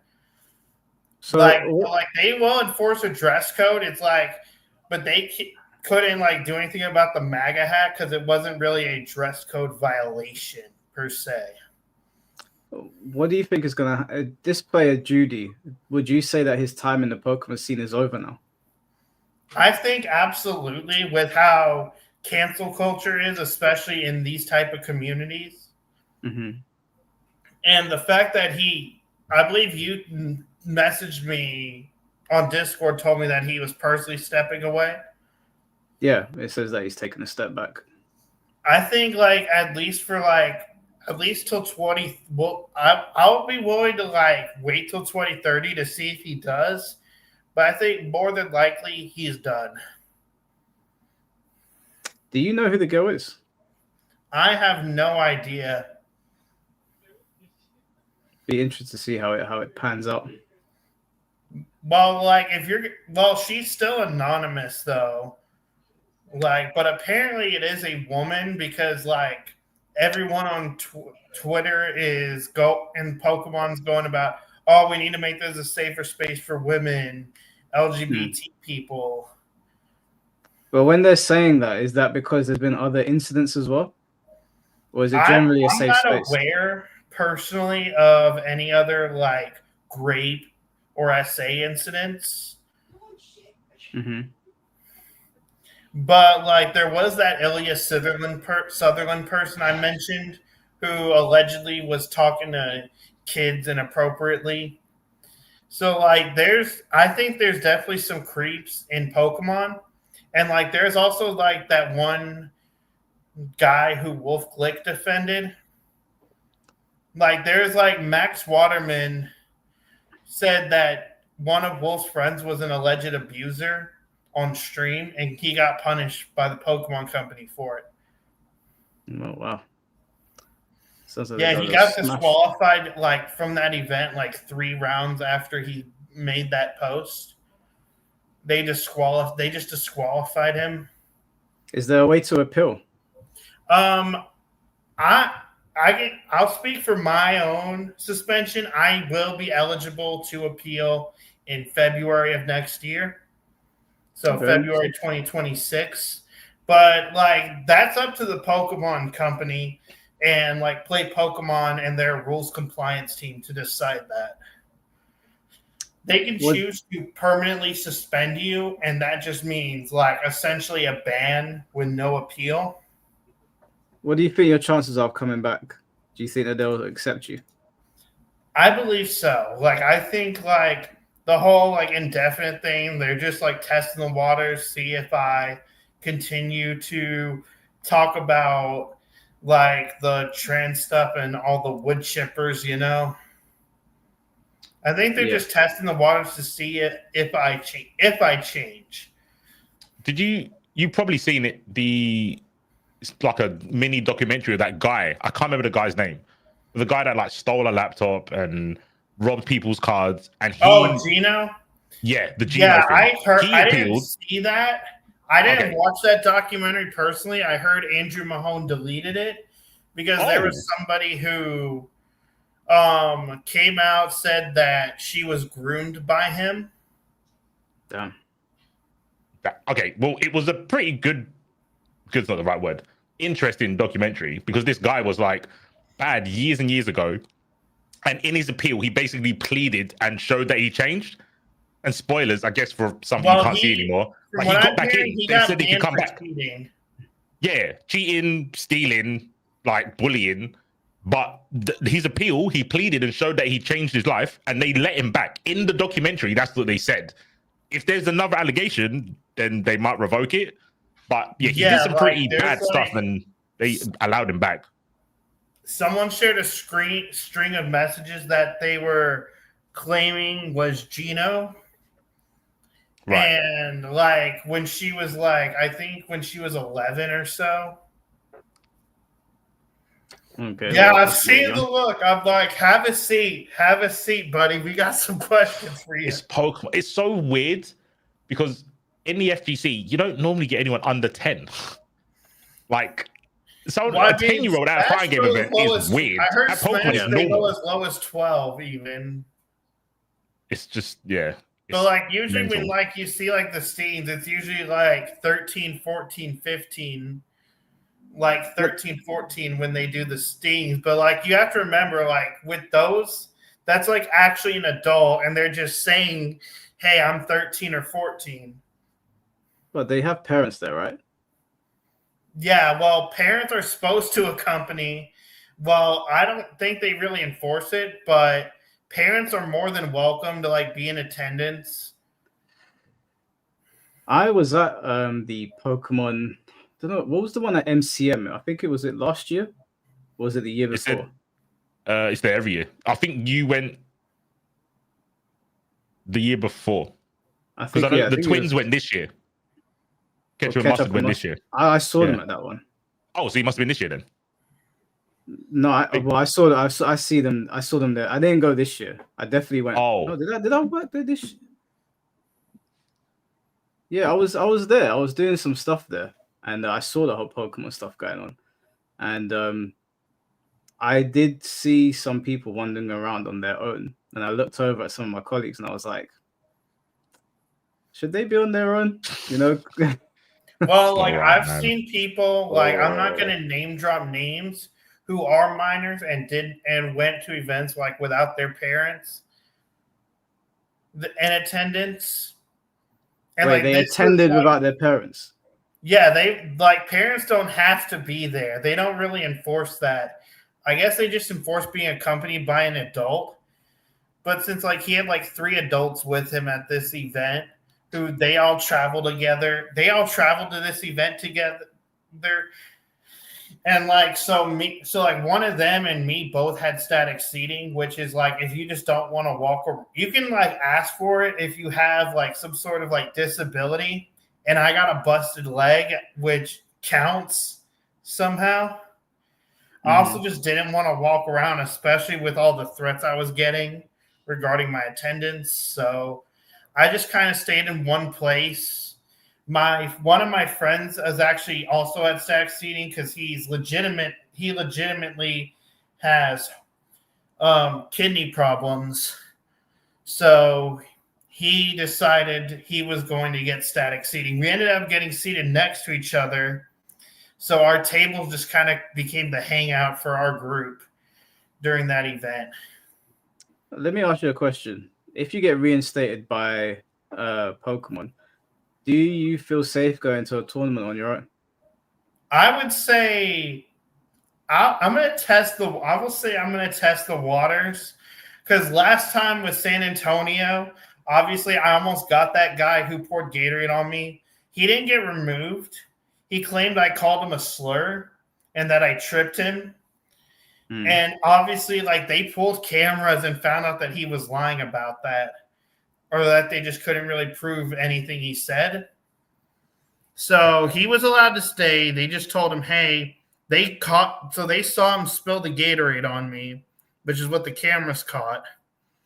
and then me calling for like the security guard who was like about a good 10 yards out, like about 30 feet out, who saw me. And like I was like, hey, hey, security. And like we went to report it because I was heading that way to go play a side event. I had to go to the vendors, pick up some dice, some damage counter dice, because I had actually forgot the ones I was using at the Motel 6. Right, okay. What's your highest placing in tournament? I've never day 2'd an event. So like I think my highest placing at a Pokemon event was like 930 something. God damn, 930. How many people entered? It was, like I said, it was like 2,400 people at that event. So okay. It's also Texas. So we got people coming up from Mexico. And obviously, like, there's a lot of locals in Texas. So everybody from all over the state and even Oklahoma were driving down here. Do you think like how difficult do you think it would be for you to win a tournament? I don't know. I've won some locals, and that was like most of the locals I won were just pretty easy. I guess I just have to get lucky enough, you know. Most of my losses at San Antonio were because I just couldn't draw the right cards at the right time. Maybe I'm the only one who's gonna get any information from this. What deck do you play at the moment? I was playing Charizard EX, Pidgeot EX at San Antonio, but right now online I'm mainly grinding that Ceruledge with the rocks. Oh shit! Yeah, why is that? Is that a big deal? I played that. Basically, a new pack came out like 2 days ago, and Ceruledge got good because of these stupid rocks. But yeah, there's a new Lunatone and Soul Rock, that combo, and it's just really good for drawing cards. You know, like in Tekken, when someone says their main, and you can kind of gauge that kind of person's personality. If you play Ceruledge, then you're kind of normal. You're a normal person. Yeah, I also like to play Raging Bolt with the owls. That's pretty degenerate. Raging Bolt's pretty degenerate. Why did you do it? Raging Bolt's not that bad. I'm sorry, I'm just reading chat. These guys seem to be having an argument in chat. My favorite deck all time has to be Roaring Moon EX. Roaring Moon's cool. I miss the good old days of just Sada, Dark Patch, Attach, and then Frenzied Gouging. Just gouge. Fuck all them. Yeah. I didn't mind Raging. I saw Mist Energy and I was like, yeah, this deck's like everybody slept on Roaring Moon because of Mist Energy, and then it gets second at Worlds. Good times. Do you guys play the One Piece TCG at all? I actually dabbled in Yu-Gi-Oh! Like I just quit Yu-Gi-Oh! like a couple months ago because like it just got boring. I heard Yu-Gi-Oh! You can one-touch kill people now. Basically, there's a card. You know what Nibiru is, right? A what? A Nibiru? It's a card called Nibiru, the Primal Being. And I ain't that deep into Yu-Gi-Oh! And it can create a token on your field, and that token will usually be a big body. I've one turn killed somebody with a token before, and it was funny. Yu-Gi-Oh! Is just, I think it's unserious. I've watched Yu-Gi-Oh! Because people try to get me into it. I saw someone take their first turn, 10 minutes later, they won. And I was like, that person watched an intro to not watch the show. Like, he didn't get to play. I was like, I'll stick to Pokemon. I play a little bit of Magic, and that's it. I'd rather play a game where, like, I got to think a few turns out versus, like, thinking, okay, what all can I put on my board this turn and stop my opponent from playing the game? Yeah. You can one-shot in Pokemon, but if you don't one-shot, normally that deck will lose. Like poison stuff, like poison decks, you can't attack first turn, but you can still do damage first turn. But No, if you I don't kill remember when them, somebody then you lose. lost like on stream because of the brute bonnet deck. Brute Bonnet, Petrant, and they just Yeah, got one bonked. turn. Yeah, that was it's funny. You should watch TCG. It's pretty funny. Did you see this year's with the stage? It looked like Yu-Gi-Oh. I saw like that stage because I watched the Epic, VG bro. finals, and that was nice. Yeah, TCG is like a Yu-Gi-Oh cartoon in real life, where the stage is the card layout. So where the Pokemon, if you play the Pokemon, behind you the floor has the Pokemon, so the people spectating can see your match through the whole arena. It's insane. It was Yeah, really sick. like they even have like it on the stream setups where they'll put the active Pokemon because like Mike doesn't play the Pokemon TCG, so you have to have an active Pokemon at all times, and you have usually 5 Pokemon on your bench because it's like, hey, team of 6 Pokemon, you know? Yeah. And so, like, your active is the only thing you're usually allowed to attack with. But there are ways to change your active. Just before we continue this convo, your boy Oven and Masat, if you guys want to come on stream and have this argument on here, then I'm very happy to host your argument. I think I think you're both. I know Masat's a grown man. Your boy Oven, if you want to jump on, you don't have to turn on your camera. No one's trying to bait you up, but I do think if you two are going to argue in chat, you might as well jump on. We'll put you on a list because it seems like the argument has stemmed from what we were talking about. So let's not be children about this. Let's not be stereotypical Twitter users that want to stay in the chat. You can jump on here and we can have this conversation. Come on, don't be like a TikTok live hate commenter. Yeah, or you know what, Masats, if he's not about it, why don't you jump on here and tell us what's going on in chat? Because everyone seems more interested in that. To be honest with you, it's getting my attention as well. Yeah, I've been trying to just look away from the chat, you know, but like it's right next to my face on the layout, so it's like I can't look away. Said you're bald, and I was like, I'm just not gonna look anymore. Said that I'm bald. Someone's bald in chat. That's all I saw. All caps, you're bald, bro, or something like that. I was just like, I'm good. No, I'm wearing a beanie because my hair was messy. I woke up this morning and it was doing some Sideshow Bob shit, and I had to see my girlfriend out, and I was like, I ain't got time to wash it. I'm not letting my ops see me at my worst. Put a beanie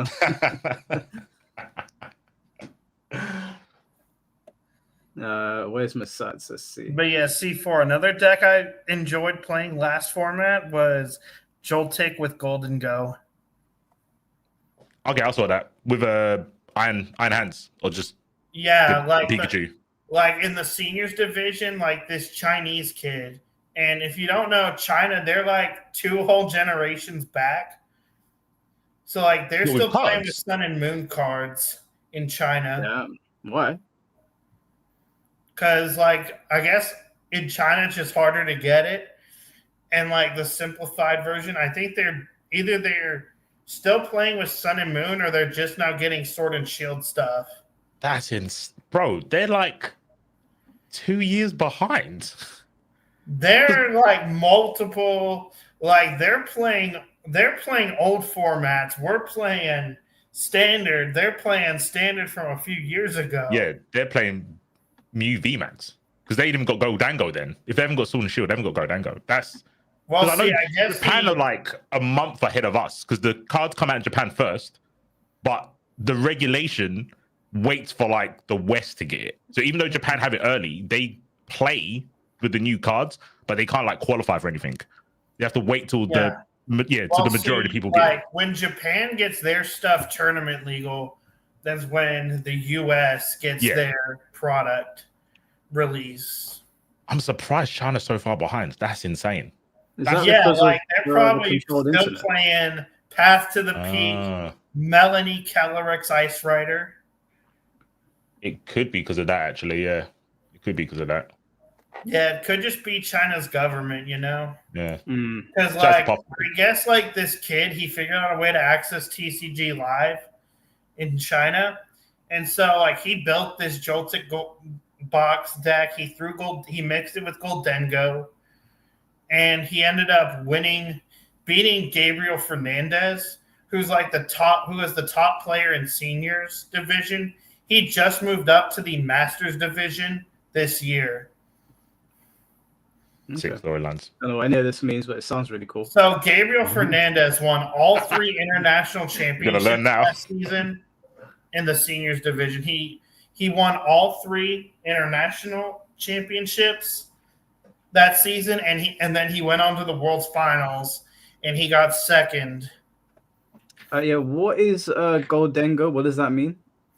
I was going to get a picture of you. Goldengo is one of the new Pokemon. It's a new Pokemon. It's not that thing that looks like Sudowoodo, is it?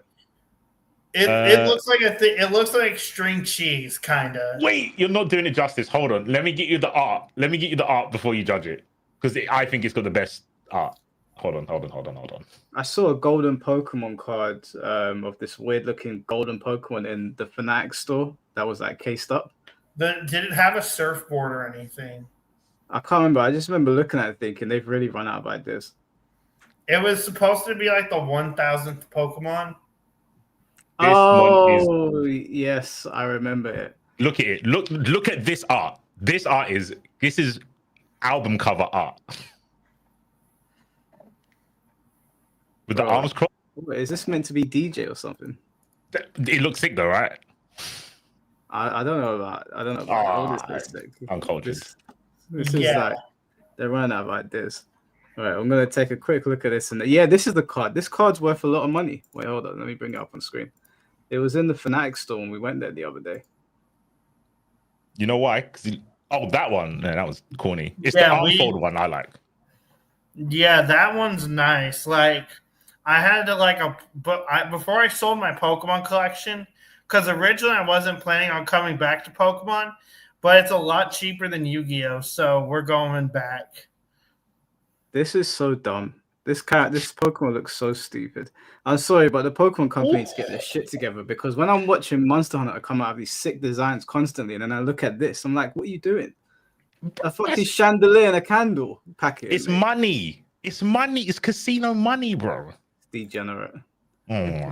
Right, let's get Masats in here to find out exactly what was going on in chat. Basically finds out they made Raikou a giraffe.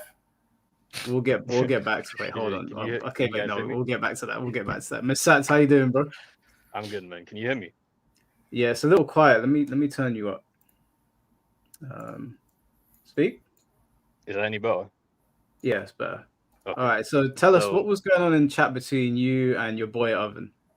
Oven, he's a character, I'll say that much. So Oven, he was saying that people should come to events with like MAGA hats and such, and they should have their politics regardless, right? And I'm of a similar opinion to you, Mike, where I think you should just leave that at the door. And then he decided to just spin it on me as if I was trying to say that conservatives and the right side of the political spectrum should just be completely silenced. And yeah, it's just, I don't know, man.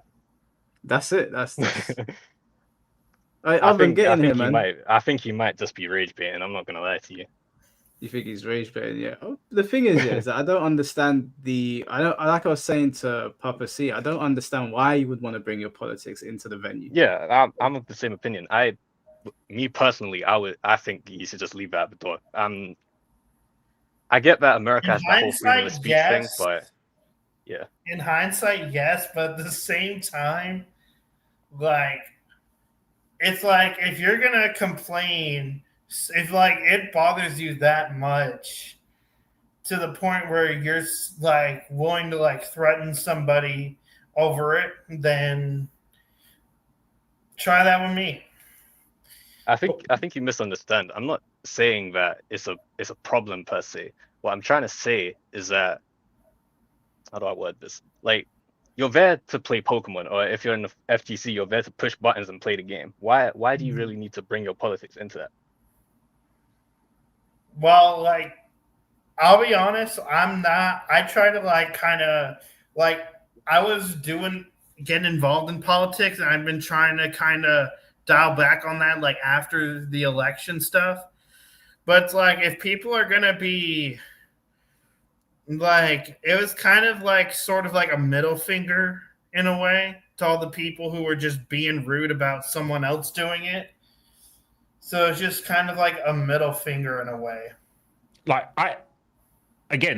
I'm with you being petty, but I think there's a time and a place, because if I'm being petty in front of 10-year-olds, I'm not proving anything. Even if I wasn't being petty, right? If you're wearing a MAGA hat, if you're going there to maybe like have discourse or maybe try and convince people that your politics are right, you're not gonna change the mind of a 10-year-old, because they've probably not made their mind up, and the parents are probably not gonna want you talking to their kids, hopefully. So just other than the situation you was in, that was the petty fine. But anyone else, why would you bring politics to Pokemon, especially? Even in like fighting games, I can get it. If someone had their politics in like SNK, I'll get it because everyone's old. But Pokemon is like, who's your target audience? Who? They're all left, so you're not going to change their mind, and they're all underage. Because of how much Twitter discourse there was.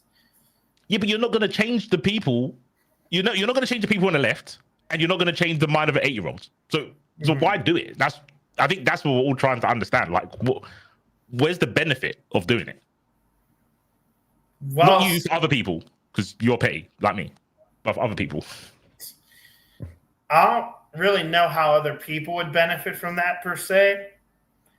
But like, obviously, like, it's always not great. Like, that's what Charlie Kirk died believing in, is like the freedom to just have a civil discussion with people. Yeah, but it's 8-year-olds playing Pokemon, bro. They're not trying to go there to talk about politics. That's what I mean. There's a time and a place. There's certain hobbies that you can take part in where the age, like your local, it probably makes more sense for you to wear your MAGA hat at your local, not at a regional. You know what I mean? There's like the difference in the target audience. Yeah, because like I live in Texas, like that's like, if you keep up with any U.S. politics, like that's like a big, like, we love Trump down here for the most part. Yeah. And so like, yeah, that would probably bode more well with that audience, is like Texans, Oklahomans, like people from right-wing red states, But then there's people from all walks of life at like regionals and stuff, because people fly in from other countries. And I think it comes down to like, because you can do something, it doesn't mean you should. You can drive your car with your feet. You don't have to do that though. Like, I mean, you should drive your car with your feet, and technically, I mean, the steering wheel. The steering wheel. Yeah, you shouldn't steer your car with your feet. You could, but you probably shouldn't. Hey, I've steered my car with my elbow before. Oh, you said on the internet. Yeah, damn, bro. Saying that out loud is crazy. Hey, my point is, because you can do something, you shouldn't always do it. I'm from Texas. If we're gonna make if there's a bad decision we can make while driving, we will do it. But why? Tom said, thank you for the $5. Pokemon should let kids be kids and adults be kids at heart. Politics should be nowhere near Pokemon at all. Yeah, that's my stance as well. I'll ask you this then, C4, just because we're talking about the MAGA hat thing. Would you say the same thing to like the LGBT community, for example? Don't wave your flag around or wear. I don't even want to say like, it. If you're going to like say like no MAGA hats, you should obviously say like no BLM, pride flags, or Antifa. It's a shame that the pride flag has been politicized though, because I don't think it should be at a kid's event. Hold on, my laptop is dying. I gotta grab my charger real quick. Yeah, do your thing. I don't think that it should be at events just because it celebrates your sexuality, right? Apart from the trans thing is the identity. And I don't think that really has a place at a kids' tournament. I don't think there's anything inherently wrong with somebody wanting to celebrate what they are. But like the Trump thing, I feel like there's a time and place. Like, why is this here? We might disagree on this. I remember seeing a tweet with Foxy, and he was wearing he always wears like his UK or Great Britain flag when he gets the top 8 in MK. And I think now I see the pride flag as that. I don't see it as political, like you were saying, right? Mm. And I'm okay with Foxy wearing the UK flag on his back, or when Spidey did it when he got top 8 Evo for Marvel 2. I think pride in an identity is okay, but there's something that's happened with the pride flag that's made it political. It's identified itself with the left, which sucks. And I don't know if you can just take that away from it. So politically, I agree. Like BLM and MAGA, none of them they both shouldn't be there. Equally, they should not be there. Pride flag, I don't know if it's fair to change the flag identity to this is politically left. I don't think that's fair to do, but everyone does it. So I guess you should kind of ban it. It sucks though. I don't think you should, but there's too many political ties with it. Well, especially another thing is like for me, the pride flag, it represents like sexuality, and I believe that's a topic that we should not like have near kids inherently. Yeah, no, I hear it. I do hear it. I just, no matter what you send us, you're going to offend someone. My stance is everyone keep your bullshit at home, man. Every side of this, whether it's Black Power, MAGA, LGBT, whatever, I don't know, whatever group you're affiliated to, it shouldn't be at Pokemon. That's just I also believe that like if the topic of like sexuality or just sexual orientation comes up, like I believe that should be like the parents' job to choose when and how to discuss that. Yeah, Tom, thank you for the $5. Pokemon scalpers, however, should be in a special damp place in an abandoned card shop. Those dudes are crazy. Hey man, there's money to be made. These guys are trying to make money. I know people don't like it. It is what it is. I've seen the price of Pokemon cards these days. Mental. I understand why a man wakes up in the morning and says, I'm going to cash out. Yeah. Like you see like some of these scalpers, they'll literally be camping outside of GameStop or Target just to try and get some prismatic evolutions, you know? Why work a 9 to 5 when you can get a Charizard and sell it for a year's salary? Well, no, they keep it all sealed and they sell it for double the price. It's a cruel world, man. It is what it is. Masats, I don't appreciate the 54 defense. Yeah, I'm not 54 defense anymore, by the way. I'm 60. What is it now? It's like 57 now. No, it's 67 now. It's 67 now. It went Wait, are you saying you're 67, or am I just not hearing that right? No. It's a Tekken thing. But you know what? I do want to say, just because we're bringing this up now, in my defense, I did a little looking into this because I was like, my defense ain't that bad, surely. And I looked into it. Apparently, Feng Wei and Lei Wulong players, and I think Yoshimitsu as well, those players, if you look at them across the board, they tend to have low defense because Feng Wei uses this thing called Kempo, where he steps backwards. And Lei Wulong has his ha-ha steps, and Yoshimitsu's got the spin. And if you look at those characters across the board, they have lower defense stats than everybody else. So that's my cope. That's how I'm getting at what about someone like Ling, though? He got AOP, so... I don't know. I haven't looked into Ling stats, so we'd need to check. Okay. But it doesn't matter because I beat you all up anyway, so it doesn't matter. Shut up. It doesn't matter. I don't think Oven's coming. I don't think he's coming. Yeah, Oven. Do you know what? Yeah, I hate this about people. People yap away on the internet, and when it comes time to actually, I think he's left the chat, y'all. No, I saw him in chat as well, and now he's not showing up. Yeah, come on, Oven. You don't have to turn on your camera. It's no different from you being in chat. What did he say here? Everyone, if you bring in your political BS, it's an instant deportation. Yeah, I mean, this is the thing. Like with people on Twitter and in comment sections, they have a lot to say, but then when it's like, okay, let's have an adult conversation about this, jump on, they have nothing to say.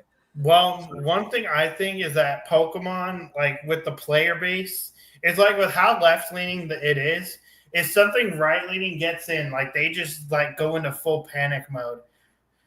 Because I don't know if you saw this, but the U.S. Department of Homeland Security made a video of them detaining migrants, and they used the Pokemon theme song in the video. I saw that. I saw that the other day as well. Yeah, I mean, And like, so there were even people calling for, because Worlds for 2026 is supposed to be in San Francisco. There are people like actively calling for it to be moved to Canada, right. just because like ICE used it in a video. Well, I mean, the ICE thing, I saw the video. Look, I understand the arguments against illegal immigration. We have an immigration problem in the UK as well, but I don't think it's a situation that the administration should be making light of, because even if there is a problem, there are people genuinely that they're not terrible people. They might be here illegally. I'm not saying that there's not terrible people. Well, there I are know there's like hold some on. criminals. I know that there's a lot of bad people that cross the border. I know there's a lot of bad people that come into our countries with bad intentions. I know that much is true. But because the situation is so sensitive and there are people that aren't like that but have crossed illegally, I feel like you should just do the job and not make fun of the situation. I didn't like it myself. I feel like I've got a decent sense of humor, and I saw it and I was like, come on guys, what are we doing here, man? That's a bit of a mad thing to do. I didn't find it funny myself. I wasn't outraged by it. I just saw it and said that's not funny.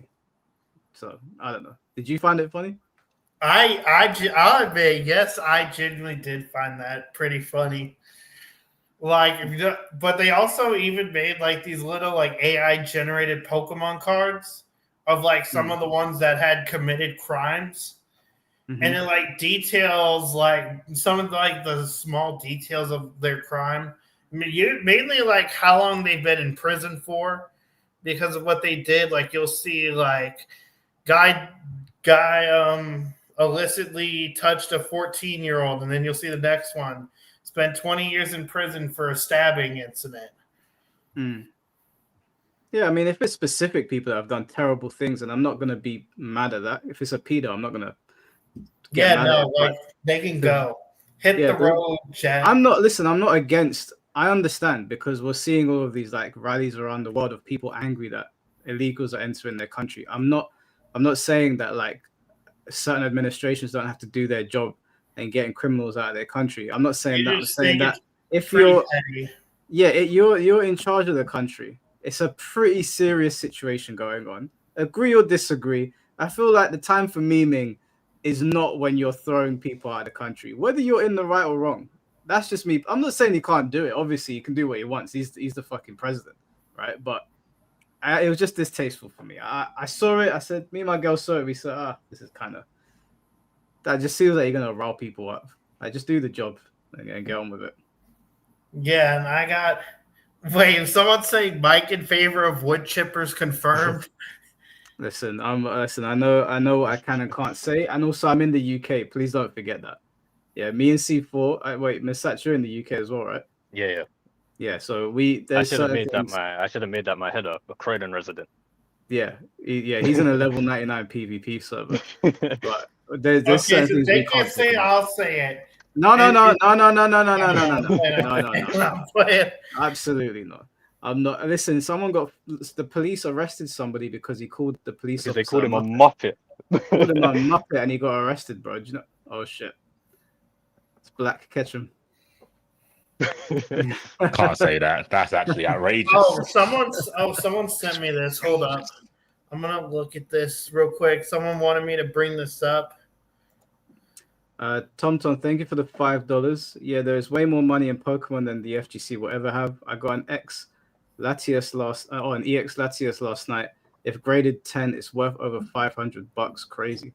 Yeah, bro. Even One Piece, man. Money in One Piece is insane. But I've seen Oven in the chat again. So like, I actually just received this. So like this might change. Like I just sent it in. So apparently Pokemon like did make the political move to donate to the BLM organization and the NAACP. When was that? I just got it. Oh, let me check the date. Oh, 2020, like June 3rd. Like, correct me if I'm wrong, but like, isn't that like around the same time like the whole George Floyd thing happened?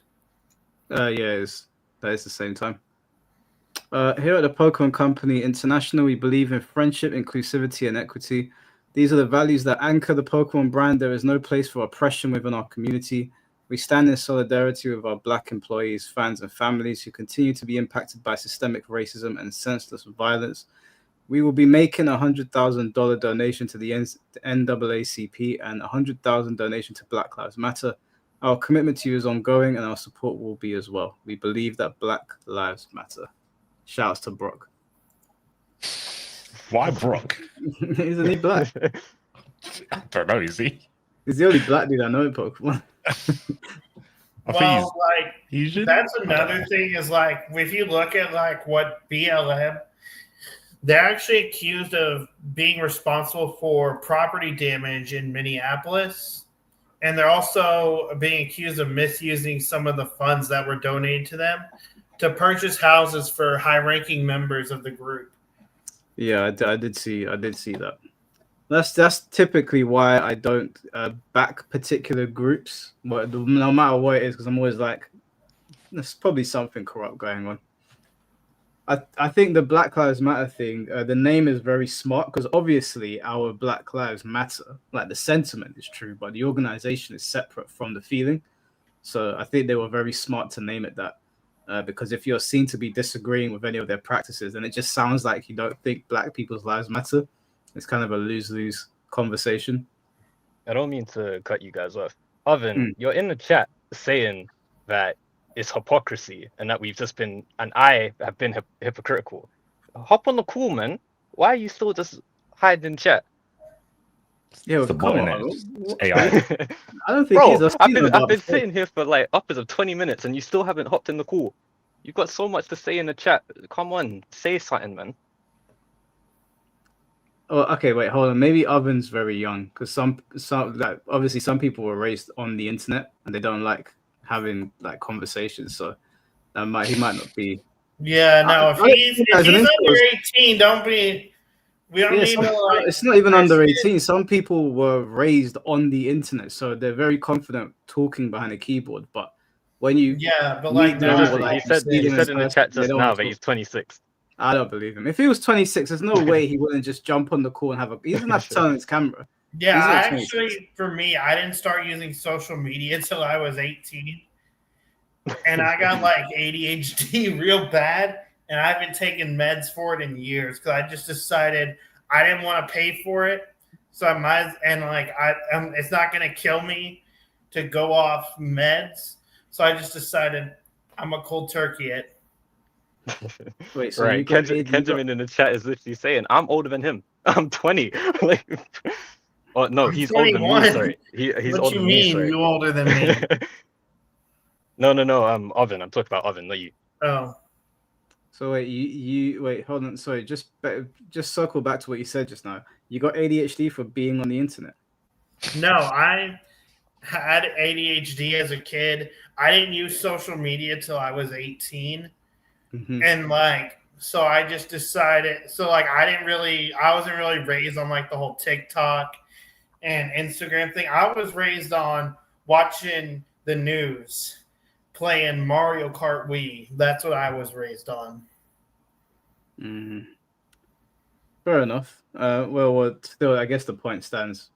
No disrespect to Oven. Like, I'm not looking to bully someone in here. If he doesn't want to get on and talk, he doesn't want to talk. But he is a prime example of people that yap away on the internet. But I don't mean that in an insulting way. It is what it is. That's just how some people are. Misat, since I don't think he's coming on, what did you want to say to him?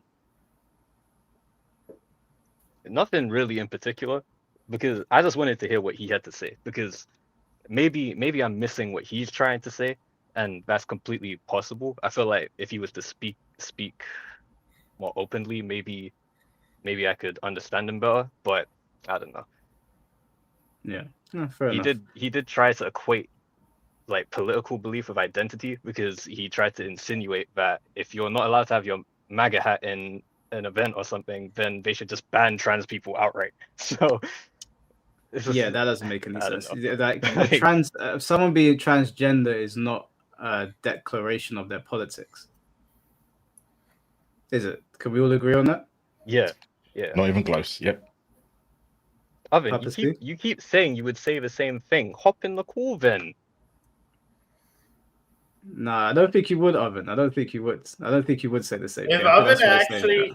if Oven requests, I'm just gonna let the two of them talk it out. No, I'm asking you though, Papa C. Do you think someone being transgender is a declaration of their politics? I wouldn't say like necessarily them being it, but like when they make it everything about like that, when the, when they have to like be the center of attention because of it, and like I see it a lot. They have like such huge victim complexes when it comes to that, because I see a lot of them go like they're waiting for you to say something. I feel like that's a huge thing. They're waiting for you to say something so they can call you a phobe. Okay, but you don't think that them simply being transgender is a declaration of their politics? No, because like you could be like like you being like gay or trans doesn't mean like you support the left or Kamala Harris or Gavin Newsom, any of those people. Like you could very well be a Trump supporter, and like that's just what it is. I know I know a couple people who are gay and they still support Trump. Yeah, fair enough. No, I was just getting your take on it. Yeah, so that's a silly thing to say, Oven. Yeah, that's that. Banning trans people from a video game tournament seems like the opposite of what we're trying to achieve here. So, Well, the thing is, like, it's that a lot of people get banned just for being conservative. Like, you take Mech and DeShizwiz, they got banned simply for being religious.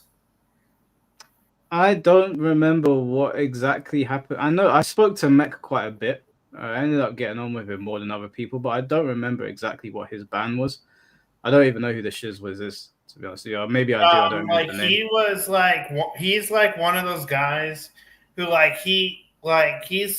he's sort of friends with like Manalord and all those guys, but yeah, he was banned for reading a Bible verse that basically opposed the transgender ideology, which Oh, is he the black guy? Yes. Oh, yeah, I know he is. Yeah, he was the one who read the Bible verse that said that cross-dressing was an abomination.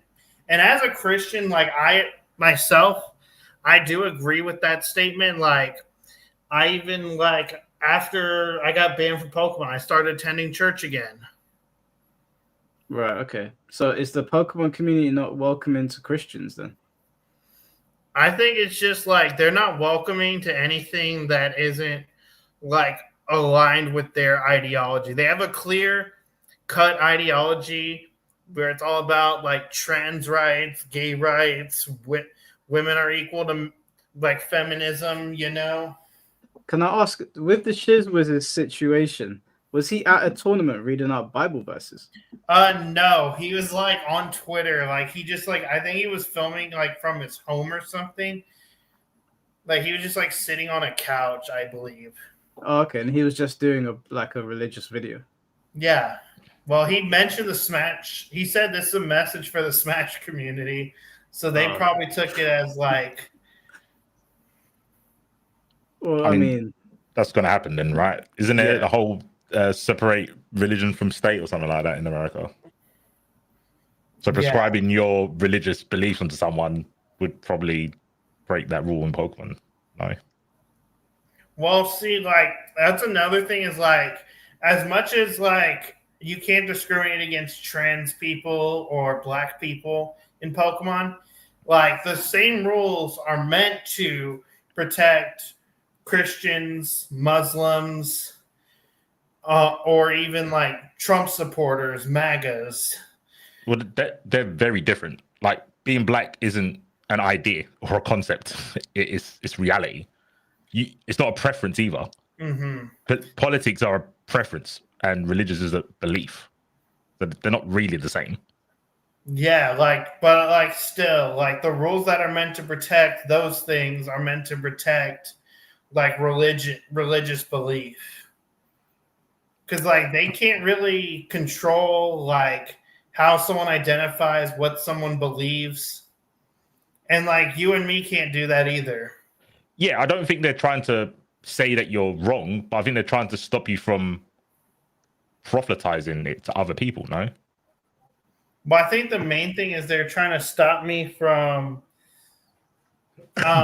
just like I think what they're trying to do is stop players from just like overtly saying that, hey, I don't like this. Was the reason that the Shizzwiz put out that video calling cross-dressers an abomination because they did something to him, or was he just making that it was like it was a direct verse just straight out of the Bible. I guess like he opposed the transgender ideology. And so like he just wanted to read that verse, which because like a lot of like you see a lot of like the transgender people and it looks a lot similar to cross-dressing, right? Where like it's like they kind of look like a dude, but like they're wearing a dress, they got a wig on.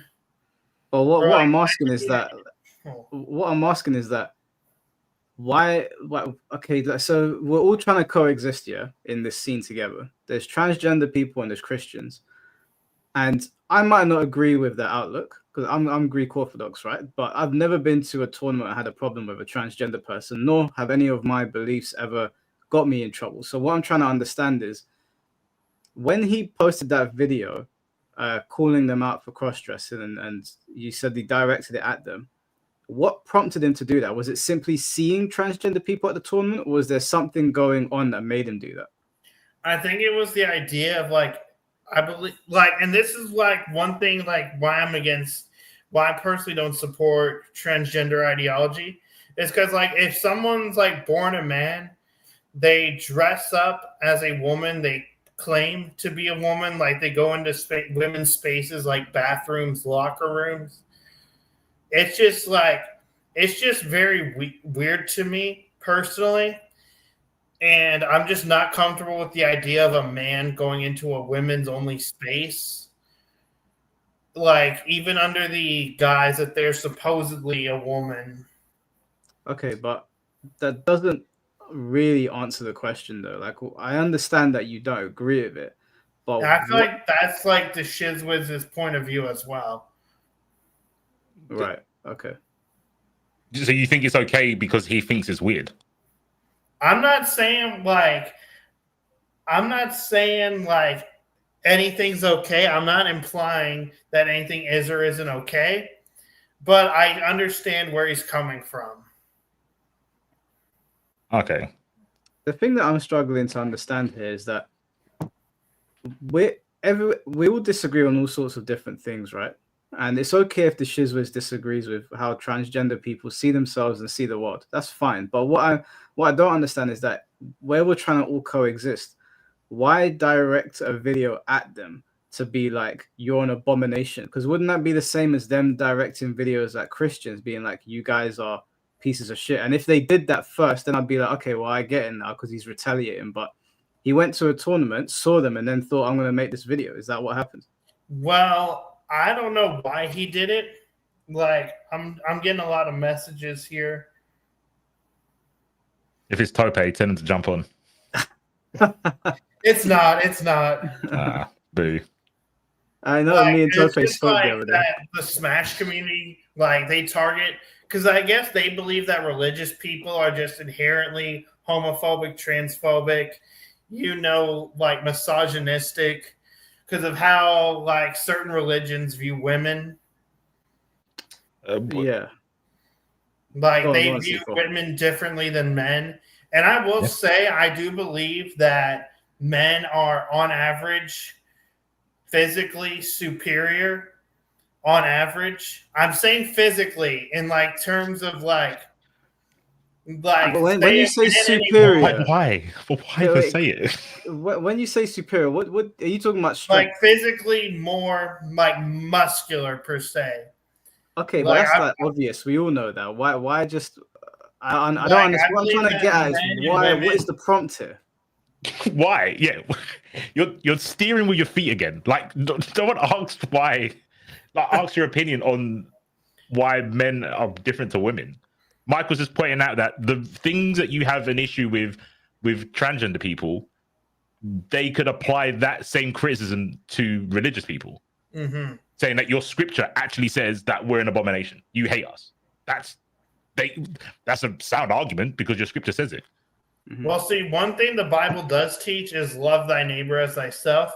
I don't care if you're personally, I don't care if you're trans or you're a furry or you're straight white Christian male. I don't care as long as like you aren't just a dick to people. And then I'm like, I know your weakness. I will strike your weak spot.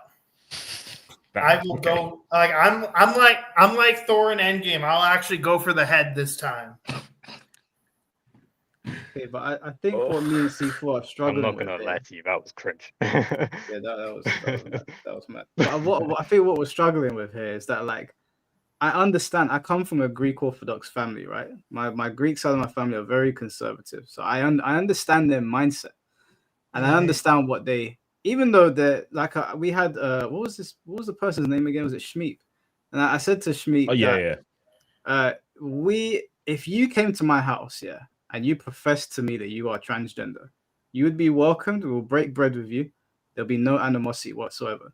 Now, my mother and my family, maybe not my dad's. My dad's more liberal, but my mother definitely will not agree with how you see the world, but she will not disrespect you. Yeah.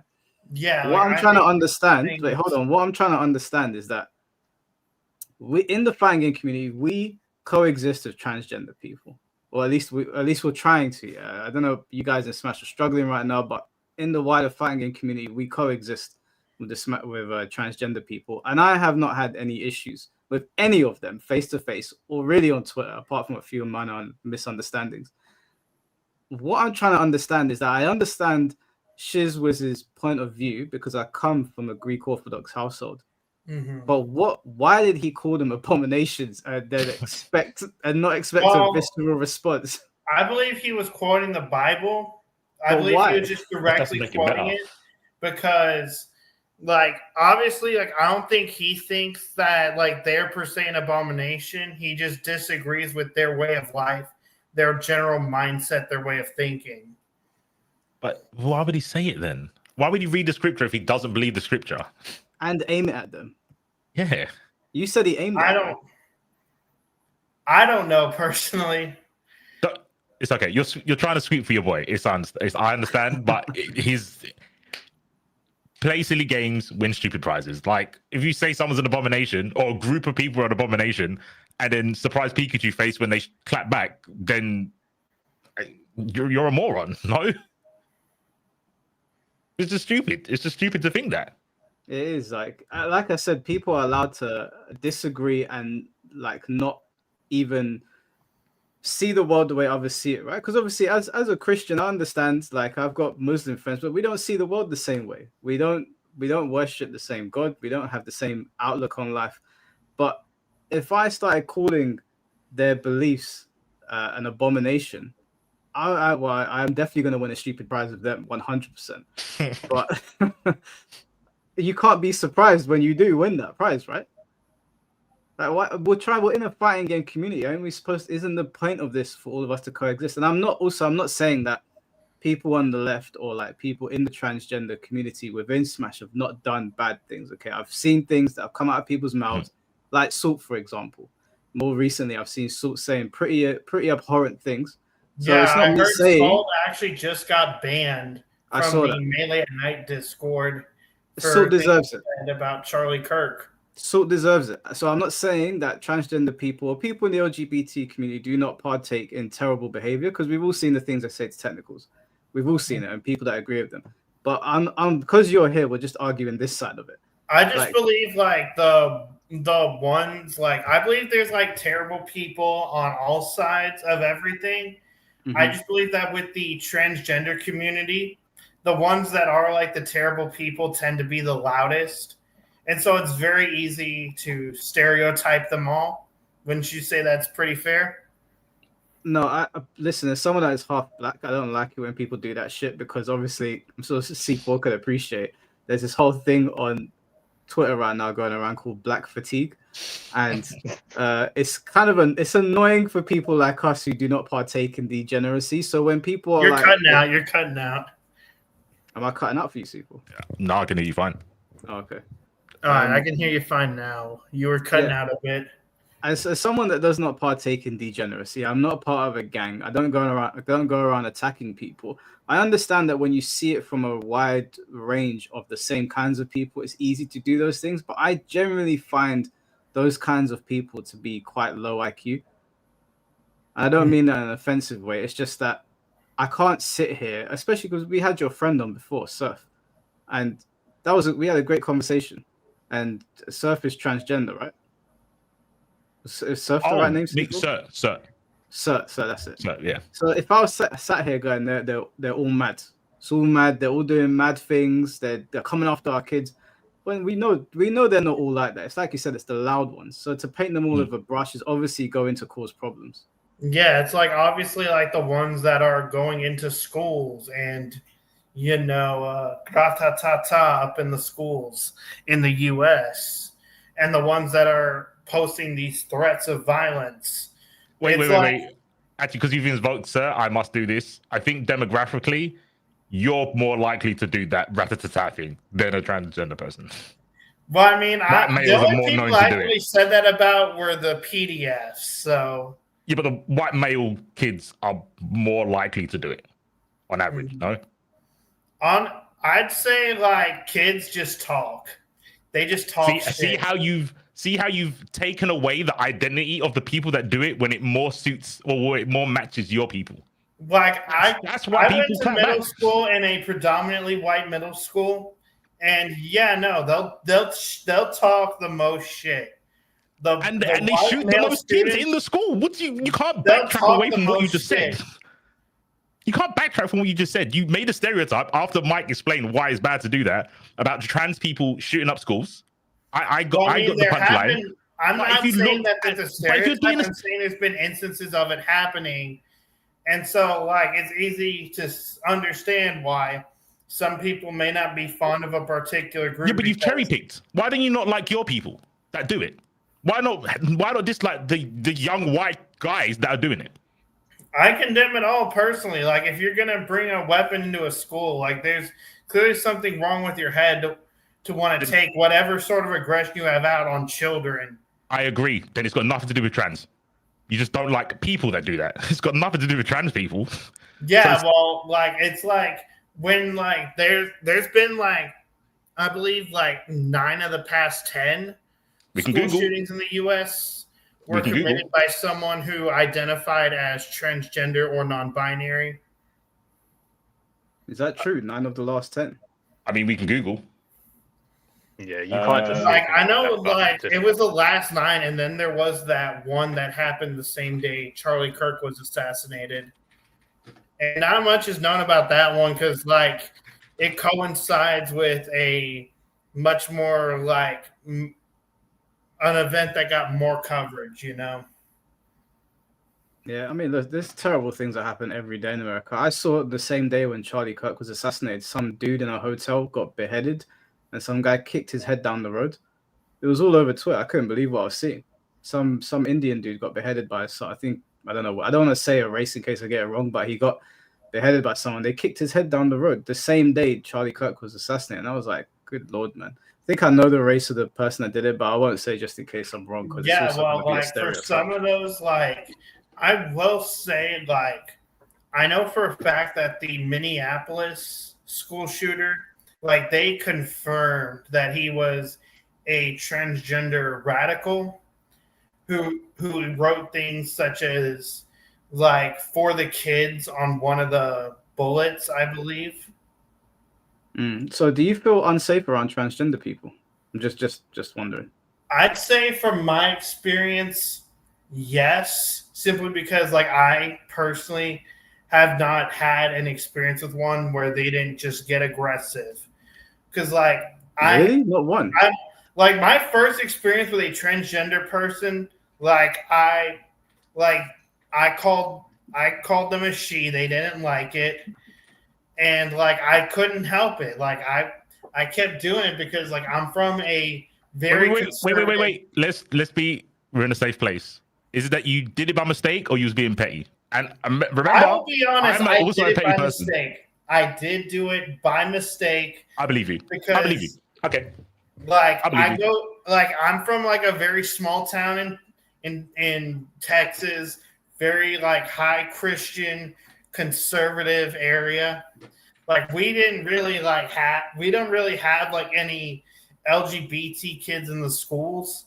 So like it all comes like into the colleges is when you really get to interact with all walks of life. Let me ask you a question, Papa C, because you said you don't really have that many LGBT people in your schools. If a kid in your school was to come out as gay or transgender, would they be safe to go to school or would they get bullied? Well, see, it's like when we had like my senior year, we did have a gay kid in our class, and like nobody just really cared. Everyone was cool with him. Okay, It's so like there was no bullying. no, like nobody really cared all that much personally.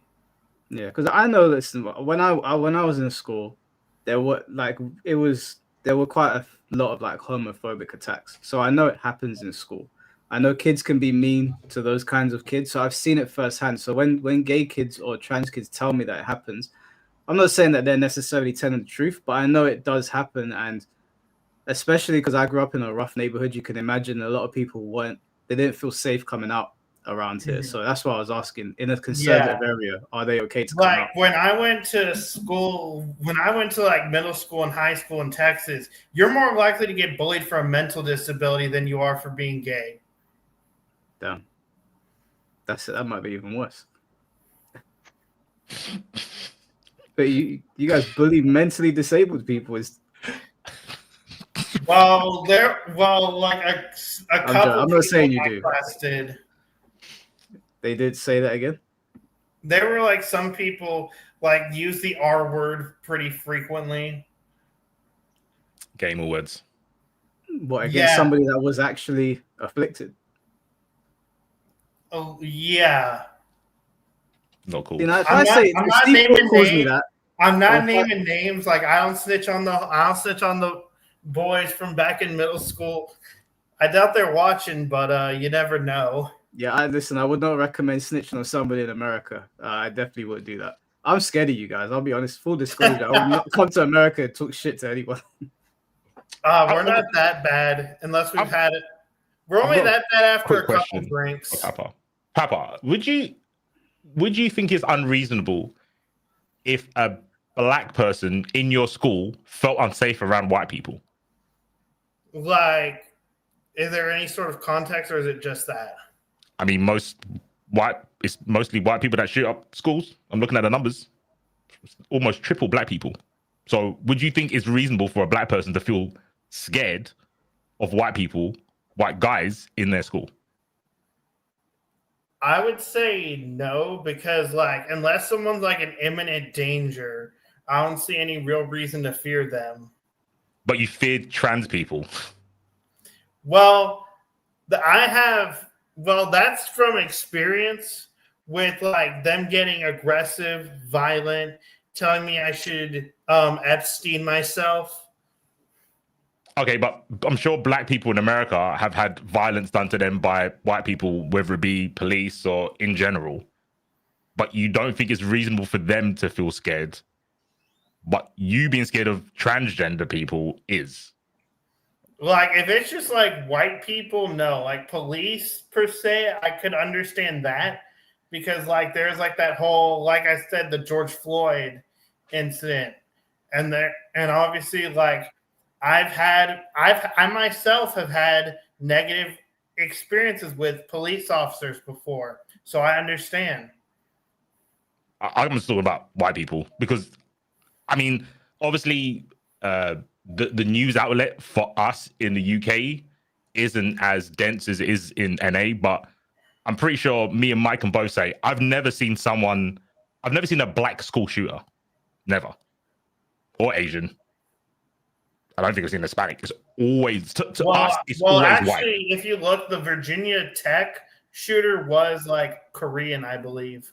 Yeah, so if you dig really deep, but you didn't dig that deep when you were saying transgender people are the people shooting up the schools. You didn't dig that deep. But now when it's against someone similar to you, you have all the details. And I'm saying me and Mike only, well, I'll speak for me, maybe not Mike. I've only seen white people shoot up schools. That's the only time I've seen it. Always a white guy. So if I was in America and I was black, regardless of the police, just going to school, I'm like, could get shot. It's probably going to be you. You right there, because you're the one who fits the demographic. But you would think that's silly. And I also think that's silly. I don't think all white guys are going to shoot up schools. But you are genuinely scared about transgender people. And I'm not even trying to say, like, you're stupid for thinking that. I'm trying to make you think, like, well, is it reasonable for the shoe to be on the other foot? If you don't think it's reasonable for me to be scared of white people, is it really reasonable for you to be scared of all transgenders? I know you said about the experiences you had with some that have done that to you. That's fine. But they are just the loud ones that we've already spoken about, right? The crazy ones. But they're not all like that, right? You do accept that, yeah? Well, see, you're going off of like news versus like personal experience per se. Yeah. Is another thing. So, like, have you like... And stats. I'm going by numbers. And statistics. Well. And statistics. I see you've been looking stuff up. I did. But I don't want to like throw sources at you because that's kind of cringe. I just wanted to look just to make sure that what I was saying was borderline correct. I think I do agree, like lived experience is totally different to what's fed to us through like media and stuff. Yeah. But media can also affect someone's experience. So if like I said with like me and Mike, if all we see is white kids shooting up schools, when we go to America, we're like, the white kids are unhinged. They might take their gun out of school and shoot people up. Black people only shoot each other. That's what the media tells us, right? They shoot each other over gang stuff. If I've got no drugs and I'm not part of a gang, I'm going to be safer hanging around with the black guys than the white guys because the white guys shoot indiscriminately. Well, from what I've seen statistically in Chicago, the number one killer of African Americans is black on black crime. Yeah, but if me and Mike go there, we're not doing crime. We'll be killed. Let me just say we'll be shot. let's call a spade a spade. They'll shoot us. They'll shoot you first. Me? What? What's on darker? Because you're petty. You'll do something petty and they'll shoot you. Okay, I'll beg for forgiveness. Okay, sure. Okay, I'd rather get shot for being paid than shot because I was in the wrong place at the right time, which a white person might do. Mm-hmm. But yeah, I just wanted to make the point that the fear that you have is equal to when transgender people are scared of you and your MAGA hat, because your MAGA hat represents that you dislike them. You either the religious angle where you think they're like an abomination, or you're the person saying that you're a threat to us. So they're going to get their backs up against the wall and be like, well, actually, no, you guys are the threat. You've got all the arms, you outnumber us. So yeah, that's what I wanted to make a point of, that it's reasonable to think on both sides that you're scared of each other. Not that they might be the loudest on Twitter, but they're probably going to be the first to piss their pants when confronted by someone.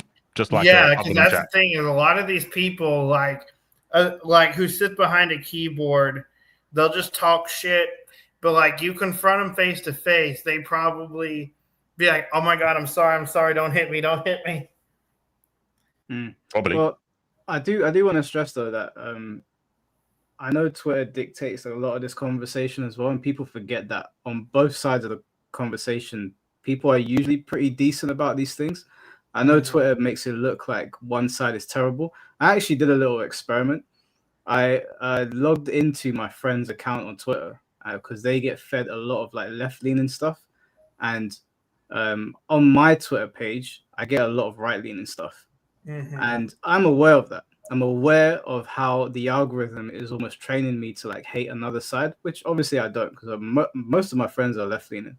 But when I logged into their Twitter account and I saw how the right is depicted, I understood why they hate the right so much. Not because they're necessarily in the right. I'm not saying that they're in the right, and I'm not saying that the information that I get on my timeline is in the right either. I'm saying that the algorithms are training people to hate their neighbors. Because the 100%. stuff that I was seeing from conservatives, I was like, oh my God, like I don't get this on my side of it. And they probably don't get my side of it, where I'm seeing people out praying and doing charity work and like, let's sing Kumbaya. When Charlie Kirk died, I saw loads of like vigils and people praying. But when I signed into their account, I saw bikers, I saw guns. I was like, we're gonna get them. I saw people ripping up flags, LGBT flags. I was like, okay, well, not that they're in the right because the algorithm again is training people, but if you, depending on what kind of things are fed to you, I can see how people get radicalized. Mm-hmm. I can definitely see and understand where they're coming from. Whether they're right or wrong, I get what's going on. It's the same thing with like wars that are going on around the world. Depending on which side of the war you're on or who you side with, one side's going to say they deserve it. The other side's going to say these guys are committing all sorts of heinous crimes against us. I know someone that literally said to me, "No, what you're seeing from people on Instagram about Palestine, it's not real. None of it's real." And I was like, I just saw someone like get blown to smithereens, and they were like, "It's not real. Paid actors." And I was like, okay. And then when I spoke to somebody else, they had similar sentiments to Israelis, and I was like, I feel like these algorithms have like they've caused all of this dissension where people's brains are really warped. Mm-hmm. That's how I see it anyway. I know people call me a fence sitter for that. I don't care personally. I'd rather be a fence sitter than like start batting for a team and calling for people's deaths and stuff. I think that's all stupid. Yeah, that's like the big issue I have is like I don't see like a lot of conservatives call for the death of people aside from like terrorists or like PDFs. I don't see a lot of like calls for that, except like when I see somebody with the LGBT flags or like the Palestine flag or Ukraine going like saying stuff about Netanyahu or technicals or whoever just because they disagree. It's like you see that and it just paints a very bad picture of the other side. I feel like I'm not left. I promise you I'm not. But I feel like I have to defend them. So the thing is, what you've described, I agree. But the TLDR version is it's okay to say kill bad people, but it's from a perspective. Yeah, but that's on both sides. It's the only difference is when the left do it to the right, they're just like the low level criminals, like the technicals, right? To us, technicals is just a guy that plays games. So to the right, it's like, oh, the left are asking to kill like boots on the ground people, where we're saying only kill the really bad people. But from the left to the right, there are people that say really bad things. They've said really bad things to them. Like even the Bible verse. There's a lot of Christians that believe that because it's in their Bible. But to a left person who's transgender, to say they're abomination is to say they're subhuman. That's really bad to them. So it doesn't matter about the figure that's saying the thing. The thing that's being said is really bad. So again, not saying you're wrong, but both sides say it's okay to call violence on someone we think is bad. It doesn't matter how big or important or how many Twitter followers they got. It's okay to be horrible to bad people on both sides, which is dumb. Yeah, I want to point out this line of thinking here. It says the left ended the conversation when they ended Kirk. I'll just give you an example, right? Because I've got loads of left-leaning friends in the US who all of them, not one single person that I know in the US, like personally, no, not just on the internet, thought that what happened was good and it didn't represent who they were. They thought it was disgusting. It was sad. None of us should have seen that, and it shouldn't have. Yeah, happened. like especially like it's not a good idea. One second, Papacy. It's not good to be like the left ended the conversation. Yeah, there's certain people in there. Maybe there's a lot, I don't know, but there's certain people in there that do terrible and abhorrent things, and I feel like their leaders, people like what's that Somalian woman called? She's always saying something. Ilhan Omar. That's the one. People like her, they rile people up, and there's people on the right that rile people up, and it's only going to end one way. So I don't like this categorization where it's like, oh, it's all of them, because when it becomes a them versus us, the conversation is now over, and it's not like that. Even in my own family, my sister-in-laws are left-leaning. They all thought it was disgusting what happened. All of them thought that. So that's why, they'll call me offensive for saying these things, but that is the facts of the matter. Don't spend too much time on Twitter, because Twitter will really make you hate the world. It will make you see someone that is blue as the devil, and it'll make you see someone that's red as the devil. It's all nonsense, in my opinion. Well, I guess you can't completely ignore it either, because it's where people get radicalized too. But it's not how everybody is. Yeah, and like there's obviously like anyone who would like celebrate that, especially considering like it happened, like his wife and children were there. Like he has like a 3-year-old and he had a 3-year-old and a 1-year-old before he passed, I believe. Did you follow Charlie Kirk before the thing that happened? I mainly saw him off of like TikTok clips, but yes, I did follow him before like he passed. Because like I agreed with a lot of like things he said, like a lot of like stances he took, especially like with the whole like what is a woman thing, Did you agree with his stance on children and food, about feeding children? Wait, which one is that? I don't think I saw anything of that. Don't worry about it. It's just funny that. Yeah. So okay. Probably best not to get into. And I'm seeing a lot of people on the left talk about Charlie's stance on gun violence and like using that to justify it, because he said that like a few people passing on from gun violence is the price is the sad and unfortunate price we have to pay for the Second Amendment in the U.S. Yeah.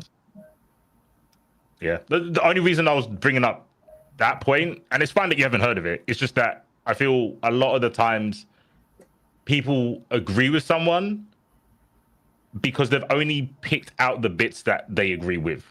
And I think if you ever find time, go look at his opinion about kids being like starving to death in America and his views on it. I don't want to like poison the world and tell you what he said and why I think, because yes, I'm in like Mike's Discord. If you can DM me that, or okay, yeah, I'll do that. I'll DM you. I'll tell people for free. I was watching Charlie Kirk years before, because I like to listen to political pundits or like commentators. So even if I'll listen to the Young Turks, don't usually agree with what they have to say. I'll listen to Destiny. I find Destiny to be pretty abhorrent most of the time, but so I'll listen to people even if I don't agree with them.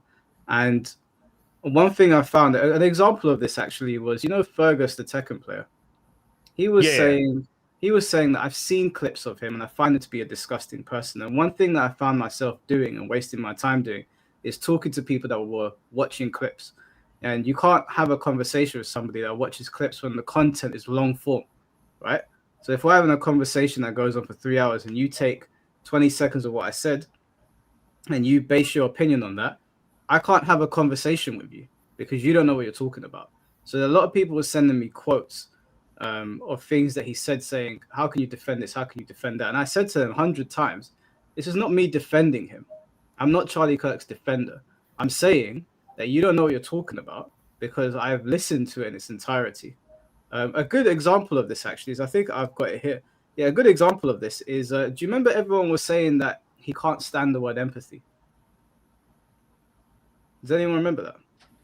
Yeah, who said that? Charlie Kirk said that he thinks empathy is a silly word. He doesn't believe in it. I didn't know that. So the full quote of what he said is, I've got it here. It said, I can't stand the word empathy. I think empathy is a made-up new age term and it does a lot of damage. Sympathy is a better word because empathy means you are actually feeling what another person felt, and no one can feel what another person feels. That was the full quote. Now, when people took that quote, they tried to make it sound like he was a monster. And again, I was not friends with him. I never spoke to him. I personally don't care if you don't like him. I couldn't care less. I'm not going to stay up at night. But what I don't like what people have done, which is what we see across the board, is they take 10 seconds and they're like, look what he said here. And I'm like, when I go and check the video is 4 hours long, and I look at this person, I'm not arguing with you. You've made up your mind already. I find you to be of low IQ. I'm not going to have the conversation with you. So if you watch the full clip, then I can have a discussion. But almost everyone that I've had a discussion with is someone that has been brainwashed by the kinds of media that they watch. So again, for me, I don't care if people like Charlie Kirk. I couldn't care less. There were plenty of things that I disagreed with him on, but I don't like it when people misquote somebody because they don't like something that's come out of their mouth or they don't like how it sounds. Mm-hmm. That was my stance on it. But people they were like, go pick cotton, Mike, or some shit. I was like, wait, someone actually said that? Oh yeah, I got abuse for like 3 days for just saying to people, no, this is the full quote. Or like someone brought up the whole DEI thing, where it was like, if I see a black person flying a plane, I'm gonna ask questions. They took that clip, and obviously that clip sounds mad. But I saw it, I was like, yeah, that clip sounds mad. But you need to look into the full context as to why he said that. And the reason that he said that is that United Airlines had a 50% criteria of hiring black and black people of color and women, and it was in their piloting scheme. So obviously, if they have a criteria to hit, then you're gonna, if you like, he's nodding his head as a black person, you're gonna see them. You're gonna be like, hold on a minute, are you supposed to be here, or are you here because of DEI? And we did the same thing in video games as well. We had the whole DEI discussion where we were saying, we saw, what was it? There was I think it was Ubisoft, right? We saw Ubisoft before, and then we saw Ubisoft now, and everyone was like, are you supposed to be making these games? Like, are you qualified to do it? And it's not that I hate anyone with a particular hair color or I hate my own skin color. It's that they put out the statement. I'm just trying to tell you that this is fully what they said. If you have a criteria to meet, if you have to meet this criteria, and the criteria says we need to hire 50% white people, we have to. And I see a white person flying the plane on that particular flight, I'm gonna go, are you supposed to be here? Not because you're white, because you're as capable as a black person or an Indian person, but because of what the airline did. That's why. Well, yeah, if you also like, I'm gonna give an example. Like with Jasmine Crockett, she was a prosecutor, I believe, and when she first applied for her first job like he asked why should I hire you, and she said because I'm black. I just think like that's a good line in America. Crockett, right, AOC, and Ilhan Omar, like I just think like they are just genuinely ignorant and got elected off of like identity politics. Yeah, maybe, but anyway, not to go into this for too long, but that was basically my stance on it. Like people were calling me like Uncle Tom and stuff, and I was like, again, I don't care if people like Charlie Kirk. The comparisons to MLK, you can make of it or what you will. I'm just saying that if we're going to talk about a conversation, let's have the full context. It's like if people listen to you talk C4 and you're like, there was a part in the podcast just now where you said killing someone that you think is bad is okay. But you were giving full context. You were trying to paint a picture. Now they could take that and be like, you support, this is your friend, Mike. Did you hear what he just said? And I've got to sit there now and have a conversation with this dummy that we didn't want to take another 10 minutes out to listen to what you had to say. Yeah. Getting clip chimped is happens all the time. Yeah. Happens all the time. Yeah. It's I think it's like easy for us to say like don't get brainwashed by like media. It's hard to fight against it. It's hard for like when Mike was talking about seeing like a 30-second clip and then seeing the VOD was like 4 hours and going, I have to watch all of this now to understand fully what was being said. It's not easy to do, and some people just don't have the time. But either that or they just don't want to go through all 4 hours of footage when someone's just going to be putting a timestamp on it and just say, "Hey, this is when he said this."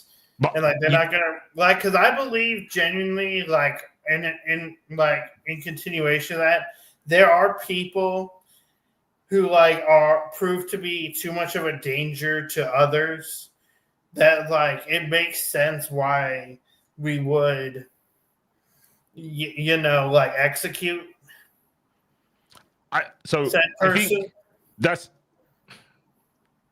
I'm trying to think about if it's understandable for someone else, probably from someone else's standpoint. But me, if I see a clip and I see 4 hours of VODs, to me, I erase the 10 seconds that I heard, because there's no point of taking that info in. So if I saw a clip of someone saying something, I was like, I don't have the context, so let me just forget that they ever said it. I'll never state that this was something they said because I don't have the context. But most people won't do that, and I think that's the issue.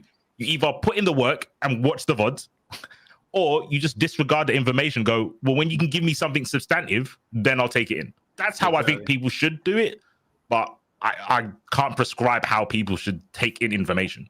And like, we live in a generation of like Instagram and TikTok, you know, and people's attention spans only last like 10, 15 seconds. Yeah, exactly. The algorithms and the social media platforms that we have now have trained people to digest information in very small. But that's why you have the whole swiping. You just keep swiping. You get endless streams of content. You consume all this content. Yeah, I personally doom scrolled on TikTok before I know the feeling. No, I don't use to. I use Twitter, and obviously Twitter feeds you a lot of bad stuff. I don't tend to use Instagram outside of like really stupid memes with my friends, and I don't use TikTok at all. I know what those apps are trying to do to people. I'm not getting sucked into it. That's partly why I don't do short form content. I like doing long form content because I don't want to fall into this whole like, you know, quick click. I've started putting up shorts now, but it's sort of Urban Boys remixes of making everyone sound really bad. So I'm not clipping my own content to put it up because I just don't like clip culture. I think and even then, like, I'll always like, if I make content on TikTok, I always try and go 10 minutes because I like to yap, and I also like to put some thought into some content. Like right now for TikTok, I'm doing Philadelphia Eagles post-game reviews. I got to do the one for yesterday's game because I haven't done it yet, but... Well, Espada Jerome said, do you like Piers Morgan? Do I like Piers Morgan uncensored, or do I like Piers Morgan the guy? Those are two different things. Piers Morgan the guy, I don't dislike or like him. He's a figurehead of a chat show. His chat show itself, yeah, I enjoy watching that. I watch it all the time. They're very bombastic conversations. They're conversations you don't usually get on a news outlet. Like, you're not seeing this on like CNN or Fox News. You only get that kind of stuff from Piers Morgan. So whilst I do think sometimes Piers Morgan does a pretty bad job of researching things, which, you know, you could accuse me of doing that as well. I think the good thing about Piers Morgan is that he lets people on and he lets them talk. I do think that Piers is more right-leaning from what I've seen, even though he says that he's not. But that might be because the left has gone so far left that now he looks more right. I don't know. But I appreciate his show. He lets people on to speak of all sorts of opinions, and I'm obviously a champion of that because I kind of try to emulate it. Yeah, and that's the thing is like with a lot of like things is like the left, they're leaning more so into their ideology than ever. And like when you lean in, when all you focus on is that one ideology, you're only going to attract like certain groups of voters. Isn't that the same for the right? Yes, but why make a distinction? Just say people. This is how you make a divide. You describe the left and what they do, and I say, oh, don't you do the same thing? You're like, yeah, so just say people. Just say people do it. That's true. Why is it that you do that, Papa C? Why do you lean on them rather than just saying people? Well, because like a lot of times you see it more from, like I said, like you say, I go on Twitter. I got a lot of right-leaning stuff on my Twitter, my TikTok feeds. But shouldn't you know better? Shouldn't you know better? Like, I mean, I get a lot of right-leaning stuff as well, but I know that not all left-leaning people are like that. I know majority of people are not. Yeah, like there's obviously like those that are like, they're pretty great. They have some beliefs that I just kind of look at and I'm like, yikes, for a second there. And then there's people on the left, like, but I think like the main thing with like why the election went how it went is because the Democratic Party just sort of leaned way too much towards that their ideology and didn't really have like any sort of plan for like the future of the country. And especially like with Kamala Harris, I don't know why she abstained from doing interviews for like a whole month, like after her campaign was announced. But I think if you're gonna start like announce like, hey, I'm running for president last minute, like we're gonna have questions and not answering them. It Ironic. raises concern. It's ironic because you pivoted to answering the question we didn't ask you. Mm-hmm. But I will say, I actually wanted to say this earlier. You are pretty self-aware. Like, as soon as we brought the hard question, like, oh, why do you basically pick on the left when the right do the same thing? He was like, my feed make me do it. Which I said it like a meme, but that's understandable. We've been talking about people being brainwashed. But then you went into like defense mode where you started answering the question we didn't ask you. But as long as you are aware that the bias you have is not just because of the political leaning, it's because media is just forcing you into it. Every now and again, just go, yeah, we do the same thing though. That's it. That's all I'm asking for. I'm not asking you to be left and sing kumbaya with like fucking transgender people. Just be mindful that the criticisms that you have of the other side, you also have the same criticism. And I think you'll be good. I think you'll be fine. Because even in the beginning, when Mike asked you about, do you think you'll be able to get back in? And he was like, yeah, I'll stop saying the things that offended people. And it's like, cool. Yeah, sorry, and even though like I don't have to necessarily disagree with the things I said, it's just like if I shut up long enough, they'll just let me. If I shut up and don't say these things, they'll just let me back in. That's it. Yeah, sorry about cutting you off. No, it's okay. Are you willing to do that though? Like, are you willing to essentially park your politics, knowing that maybe their ones will be present at the tournament? Well, for me, it's like as long as you don't attack my politics, like I'm not gonna go out of my way just to piss you off. Yeah. Right. You said earlier that when we were talking about it, you said that there's things that you see on the right that makes you go yikes. What might that be? I'm just curious, like what is it that you see from the right that makes you feel that way? Like I see a lot of talk about like Muslims in America and how like their way of life doesn't belong. And here's what I believe is that America was founded for all walks of life, all sorts of belief systems. That's why the First Amendment protects freedom of religion. Mm-hmm. Is because like if you want to believe, like I can't speak for a lot of Muslim people, but if you believe what you want to believe, like that's fine by me. I don't care. As long as you just aren't being a dick to people or like killing people or inciting violence over it, then when it gets to that point where like you're calling for violence, you're being hateful towards people just because then I will go full petty mode. I don't think that's a bad stance. I think most left people would get on board with you on that, unironically. Yeah. I don't know why you have any problems with them. Well, like it's like they also like with Pokeduels, for example, like he's one of like the big left, like he's like the Harry Sisson of Pokemon per se. Okay. Like I don't know if that's like a fair comparison to Harry. Maybe Jolly Good Ginger. Jolly Good Ginger, what a name. Yeah, like in the Pokemon community, do you have anything like what Mike does? Like with people that just come on and talk in like Pokemon?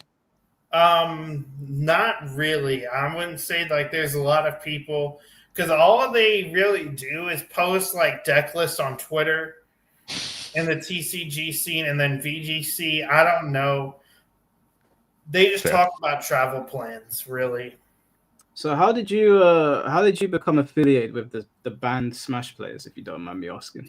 So like when I went on My Little tangent about how I was against trans ideology. I was talking about the pedos. And like, so obviously, like the Pokemon players hated that so much, it caught Mech's attention. And then like he just started like inviting me into all these groups. Mm. And How's it? Do you feel like that's hurt you at all? Do you think that you being involved in those groups is a good thing?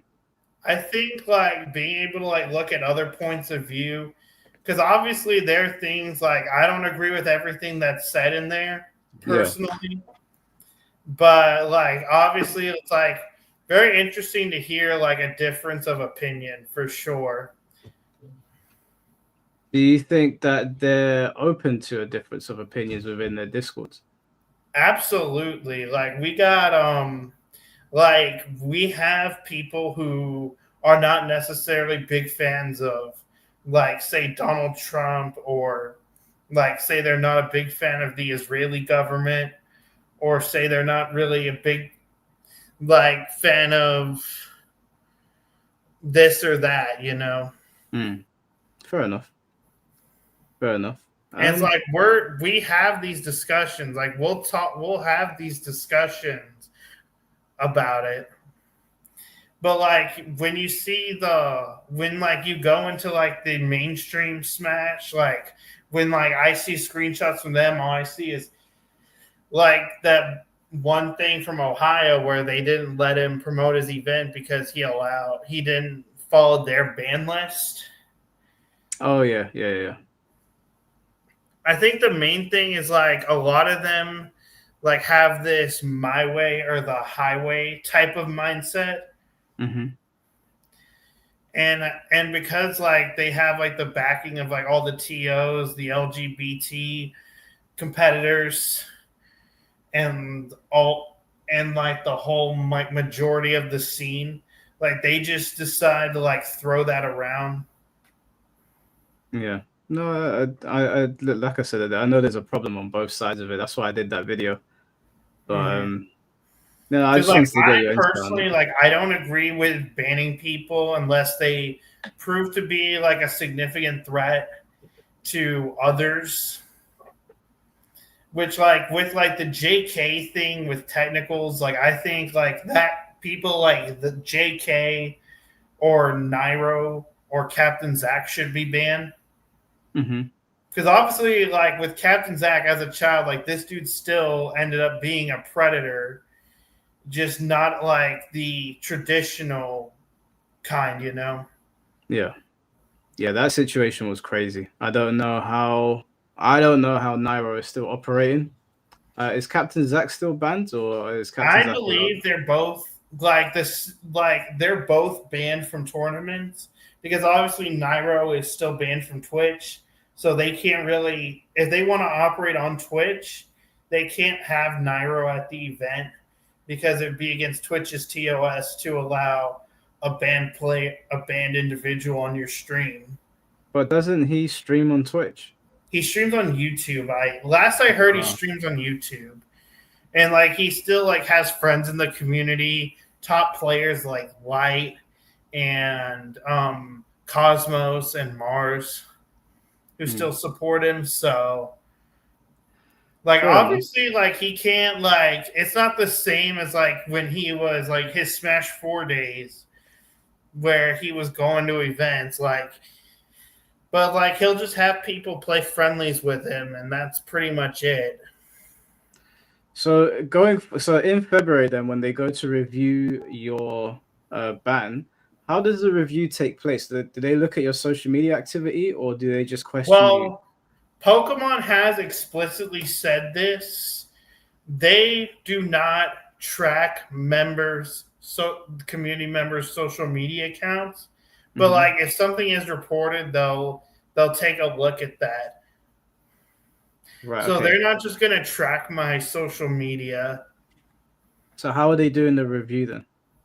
Well, I guess I have to submit my appeal through their support ticket system. Like I don't know. Like this is my first time, hopefully my only time getting banned from Pokemon, and I'll probably reach out to my friend some of my friends who are judges and ask them to help me with that. Now, if I'm just saying this hypothetically now, I'm not saying this as a slight on any of the people that have welcomed you into their discords, but if Pokemon were like the Smash community, for example, where they tell you to disassociate with certain people, if the Pokemon company told you to disassociate with certain people you've made friends with, either in Pokemon or in the Smash community, would you do that to get reintegrated? I do not think I would do that personally. I also don't think they would I don't think they would ask me to do that because they can't control who I interact with.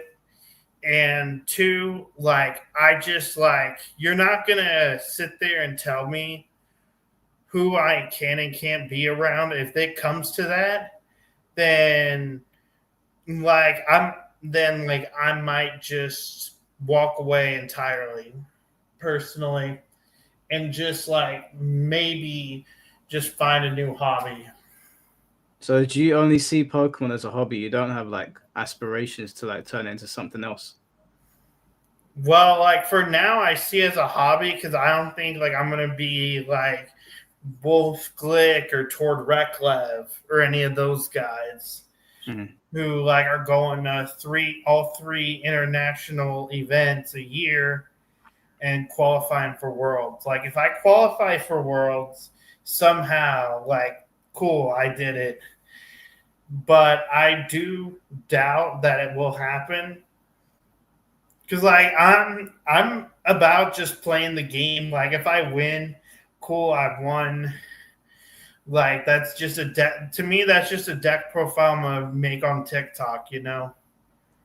Yeah, that's fair. Was there any points that we didn't cover during this at all that you wanted to cover?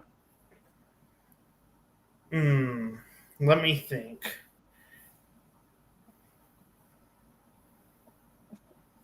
I don't think know, like are you still there? the thing is that Yeah, I'm still here. a lot of the stuff does date back quite a bit.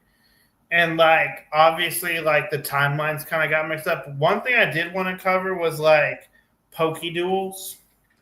Because he was like the person who like I don't know if you saw the videos I sent you, but he was the one who said that if you see someone in a MAGA hat, call a judge to get him disqualified. Mm-hmm. Yeah, no. So like he actually does this thing, and I personally witnessed this where he'll act nice in person and then just turn around and be a complete knucklehead online. Right. Okay. So what are you proposing happens with him? I think like a lot of stuff because he's posted like that it should be okay, that it should be a societal duty to punch Nazis.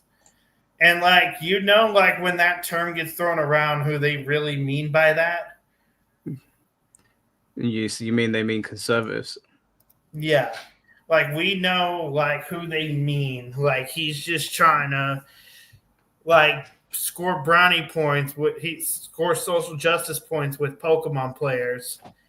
And I actually met him in person when I went to San Antonio.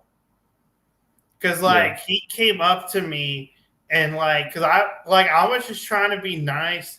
There were a couple people wanting to take selfies with me because the MAGA hat, and it was just like I was trying to be nice. He asked for a selfie. I said, sure, why not? Okay. And then he flipped it around like on Twitter saying that I was trying to be nice to him to get a selfie with him he literally approached me. Two, like I didn't even take a selfie. He took the selfie. And he probably still has it, to be honest. But there was even an instance where like him and me were having a conversation, and like my pants were kind of pulled down, like I didn't notice it. Like it's just something that I got caught off guard. I didn't notice my pants were down a bit. And like someone took a picture of it, posted it on X. And like I believe there's a lot of people like anonymous accounts just like posting that. Well, Like your if mom. you look at like the interview I did back in March, I don't know if they explicitly showed the photo. I can't remember if we showed the photo, but like we did like get a Probably name not. of like who did it. It's probably some fake account, but well, pun not intended, first off. But yeah. So people are posting your bum on Twitter, is what you're saying? Yeah. People posted like my ass crack hanging out on Twitter.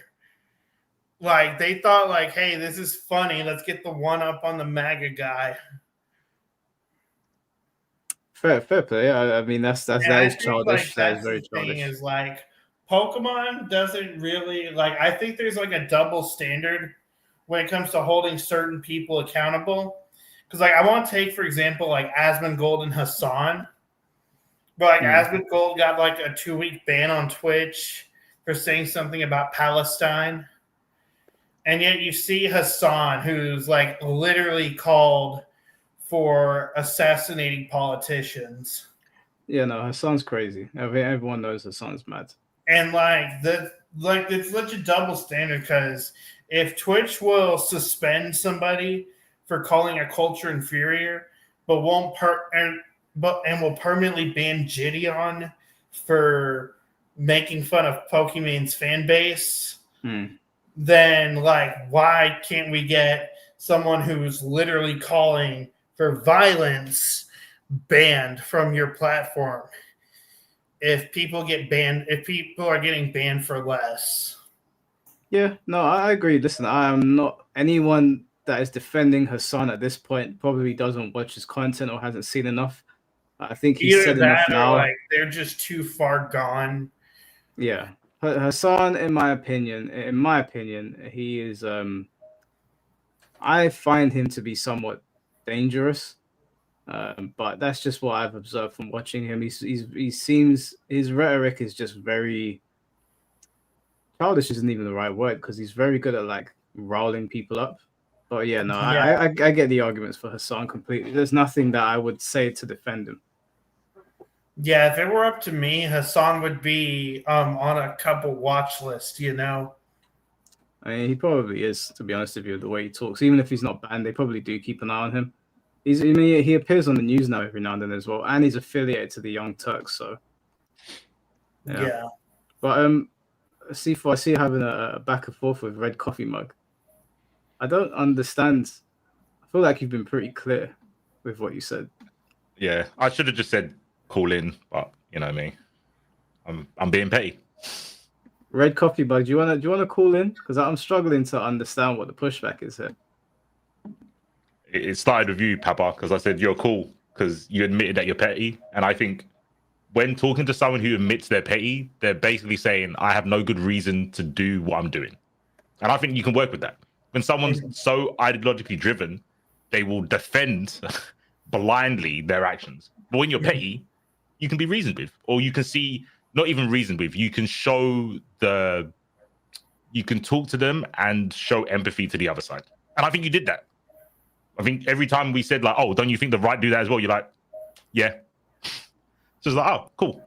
We can get through. Yeah, it's just like with like, I don't see it as much personally with like right-leaning people like trying to rile up, stir the pot. I believe there are people like that, like older millennial. I do see him a lot, and like some of like the things he says, sometimes it just comes off as like, what the hell? There you go. That's why I think you're cool. Yeah, I agree with your sentiment on the pettiness. Like when someone can admit they're petty, there's a framework there that you can work from to try and reason with them because they've already identified that they are being petty. So yes, in order for you to be like, I am petty, you realize that you're somewhat in the wrong, or you're just doing something for the sake of it because you batting for a team or whatever. So that you can 100% work with that. I also saw a Red Coffee Mug earlier saying that Mike's never beaten the platforming right wingers allegations or something like that. And Most of the time when I host these things and I tell people to jump on it, it tends to be people that are right-leaning.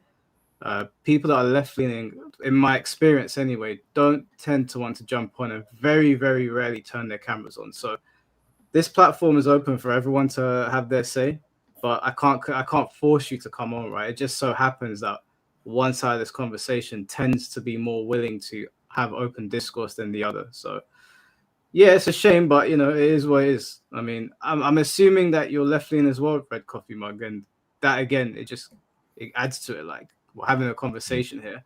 Normally, when it's a right wing person in the chat, usually they'll come on. Not all the time, because we saw Oven earlier, but most of the time they will. When it's left, they don't seem to want to. So yeah, it is what it is. Can't force people. Yeah, I don't know if Red Coffee Mug thinks saying someone is cool means I agree with what they said.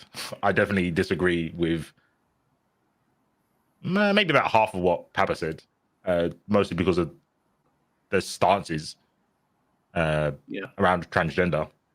I thought that was obvious. Maybe it's not. But yeah, I don't agree with that. But when contrast to other groups of people, he seemed to understand it and understand, like, yeah, he said it. Media's just fed me this, so I believe this is more of the case. I believe transgender people shoot up schools more than white straight males. Yeah, said, I think because the media told me. Like, you not only do you have to disagree with them, you have to condemn them, call them a prick. You're an idiot, blah blah. And then people are like, "Oh, he's not on their side," when really it's like we disagree, but he's cool. Like we don't agree, but we had a cool conversation. There's no effing and blinding. But again, you know, the internet again, the algorithms have radicalized people to like you have to say that this person's a prick, otherwise you're an Uncle Tom or you're this or that or you're that. So I think you should say something different than I think he's cool. Then you come and say it. Then you come and say it. Why should I speak for you? You got a mic? Sure, you got one. You must have one. It's 2025. Yeah, I mean your phone's got a mic, so exactly. So you can come and say it. Why? I don't want to be. I'm not your spokesperson. I can say what I want. I don't have to say things for you. I did say I'm defending it looks like I'm defending the left because I'm trying to show the contrast of what the left would see about Papa C when he's talking about them. But I do that for the conversation. I'm not doing it because I'm like a bastion of the left wing. I don't give a fuck about wings, bro. Politics is cringe. Hella cringe. I don't agree with him, but he's not a bad guy. I mean, yeah, that is what I don't think Papa C's a bad guy. Like I might not agree with what he's saying, but I don't think. Listen, I'll go as far as to say it. Maybe this will piss off C4. I don't even think I don't think Tope is a bad guy.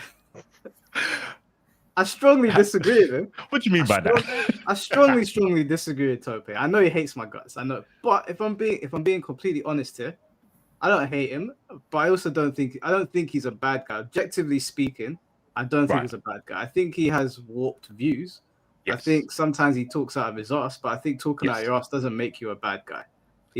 Tope is not. He's not nuts. He just sees the world differently. That wasn't me saying that. Someone said it in chat. Tope is nuts. I don't think he's nuts. I agree. I wouldn't call Tope cool. Saying you wouldn't understand because you're Nigerian lives rent free in my mind, and that is not a cool thing to say. I don't think he's cool. I don't think he's a bad guy though. Yeah, I agree with that. He's not bad or cool. He's in limbo somewhere. But Papa C, we had a conversation. You don't get a conversation with Tope. You get entertainment, but you don't get a conversation. Yeah, you get into a screaming match with Tope. Yeah, but with Papa, we've had a conversation. I don't know how. I don't know why that's not cool. Unless you wanted blood sports and you didn't get it. I don't know. Mr. Moss, thank you for the $5. I'm curious how Dan Clancy is going to defend his platform in front of Congress, especially how many crazy clips of Hassan. I don't know how he's going to defend it personally.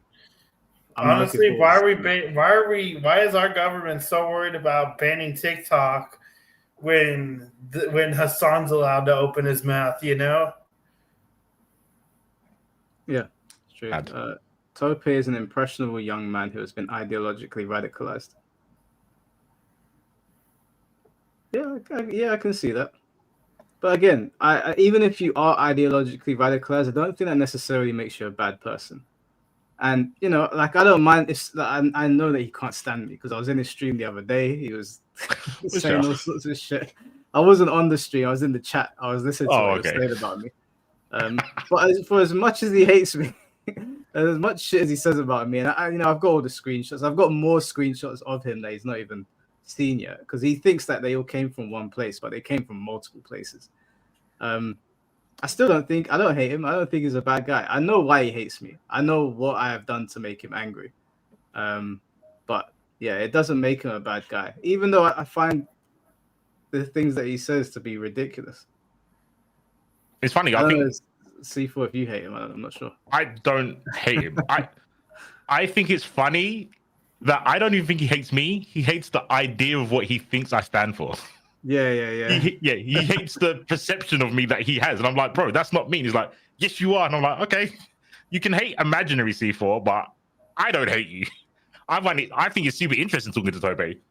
I think it's super interesting, but I think he sees a lot of things as an attack, which I would understand. In the position he's in with Smash and the views he has, I would also be fucking on defense all the time. I'd be vigilant with everyone I spoke to. So I get why he's like that. It's not healthy, I don't think. I don't think it's healthy to be like that socially. I wish he was more like Papacy, honestly. Yeah, he could learn a thing or two from you, Papacy. You should reach out to him, have a conversation with him. Yeah. Like, no troll. Honestly, I think you should. I think being in the Smash scene in general, probably at this point, is not good for your mental health in general. Yeah, I like, that's the thing, is like, I never really got into Smash. Like, I tried, but like I just couldn't.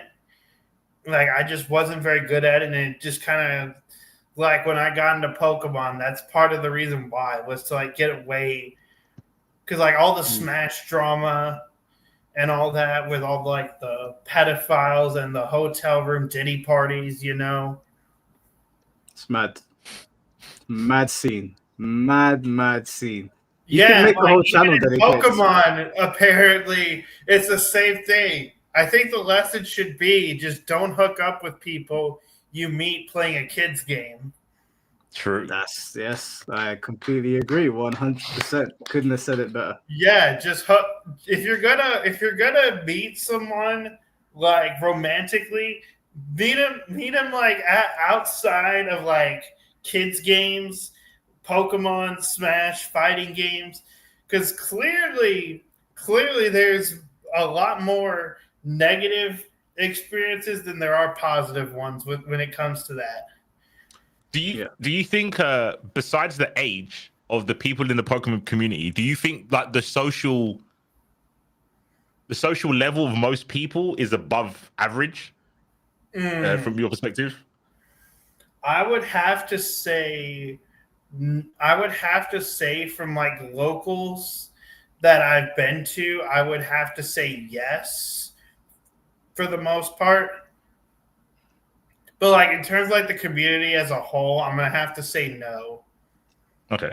Because I think like there's a lot of people in these communities that genuinely haven't had like more than like 2 seconds of social interaction outside of the game. Yeah, and like they're like 90% of their interaction is just going to locals or like hotel room after parties. And I'm not counting like your employment. Like, because obviously like you have to interact with people at work, so that doesn't count. Like, that's still like forced interaction in my mind. Yeah, I don't know why people don't learn. Like, I don't go to these. Like, when I've been to tournaments, I'm at the tournament, I'm home. Like, if I go Comic-Con, I'm with my boys. I go Comic-Con, I'm at home. I've went into the in London Comic-Con. We've got is it called the Four Quarters outside, or the Fox or something like that? Yeah. I know what you're talking about. I think it's Fox. Yeah, I've got a couple of friends that will go there after Comic-Con for the after party, and almost every single time they tell me something has happened.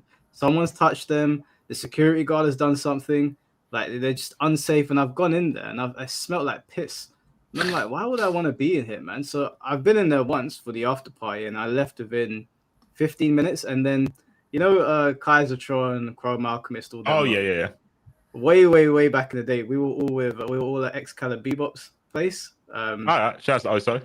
Yeah, we were there we were doing something. Me, Kaiser, and someone else left, and it was the after party of Comic-Con because of where we were in the time we left the apartment. We came downstairs. It was basically Comic-Con downstairs, and bro, I've never seen Comic-Con after hours, like late at night. This is like midnight now. These people are drunk, right? You got furries, you got Smash players, you got Guilty Gear players, you got this, that, and the other. I'm like, bro, this is a bad concoction.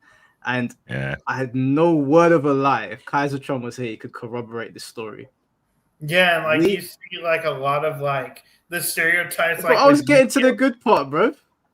Oh, my bad. You knew Kaisertron all of a sudden. I was like, small world. We walked down the road, and every minute there was a new drama going on. There was one girl on the floor crying as her boyfriend was like making out of some other girl over here. There was another girl over here who was like talking shit to her boyfriend. I think Jerome might have been there as well. Jerome might have stayed upstairs. Jerome might have been there as well. Espada Jerome. I can't remember if he came down with us. But there was one girl like she was chatting up another guy, and me and Kaiser said to the guy, hey, bro, isn't that your girl? And he's like, yeah, but what are you gonna do? And I was like, bro, come on, man, what are we doing here? You walk a little bit further down the road, someone had pulled someone's furry tail out from, I guess, their rear end, and when they'd scream, they'd be like, I can only assume it came from the nether regions. And I said to Kaiser, Joe, bro, I think it's time to go. I think we should go back to the apartment. It was crazy. And never again have I gone back. Never gone back. Bro, I promise you, I got so close to going to one of the Pokemon events. Because like I was saying, Ketchup Mustard, a lot of fighting game players do Pokemon, like play Pokemon, whether it be VGC or TCG. One of the commentators for Unite, Wonder Chief, was NRS head. You probably know him. He used to commentate Injustice and MK10. What's his name? Is it Wonder Chief or Wonder Chef? Chef. I know you're talking about, yeah. Yeah, he's a commentator for Pokemon Unite. So yeah. I've been like, all sorts of like the FGC people are getting into Pokemon. I heard ESAM even got into it recently. Oh, I don't. Yeah, so I was so close to doing it, and then I remember this one time at the Hog ages ago, where people used to go from MCM to the Hog in the costumes and stuff. That's Heart Gaming, by the way. Yeah, Heart Gaming. Yeah, it was like an old, kind of an arcade, I guess. Wait, are you talking about the North Acton one or the Croydon one? The North Acton one. Okay. I dipped out before Croydon. I went Croydon twice. The first time because it was for Marvel. The second time was like, there's no Marvel, but there's a maid calf. I'm good, bro. Yeah, I'm good. But at the Heart of Gaming, the Acton one, when he had the MCM people come at like 12 o'clock, and I don't know what it is. Maybe this. At the time, it was a defense mechanism because I could tell by the pitch of their voice they were not old enough to be there after like 10 o'clock, and I just walked out. And every time I think about going to Pokemon events, that's what crosses my mind. I was like, I just can't, bro. It's like the little, the little things you get that deterred foxes from your like front garden. Those like high pitched sounds. I hear that when there's too many people under the age of 18, and I just can't now. So I literally play Pokemon TCG on my phone. I'm like, I watch all the tournaments, but I'm like, I just don't need to do it. It's hard enough commentating Strive, bro. I just don't need any more drama in my life. Yeah, I don't know how you. Yeah, like there's and like especially with like the stuff about Judy coming out too. Like, it's just like, is this really any different from the Smash community, other than the FGC, other than the fact that we're playing, with a bunch of creatures versus two dudes pummeling each other, I think the craziest thing that, not the craziest, but one of the things that has always spun me from the Smash community that I heard was it was a TO who was staying in like a motel or a hotel with their friend, and they had an underage Asian girl coming back to the hotel with them, and the police like raided the place, And the guy was like, "Oh, I didn't know. Like, I didn't know he was in there with her." And I was like, "How did you not know, bro? Like, how did you saw her in the car when she was coming over?" I couldn't believe it when I was reading it. I could not believe what I was reading. It went on for a while apparently, and I was just like, "Man, there's so many of age women everywhere. Like, why are we doing this?" Personally, I think Nintendo, in my opinion, to save Smash from itself at this point, should take full control of their game and run it the same way they do Pokemon.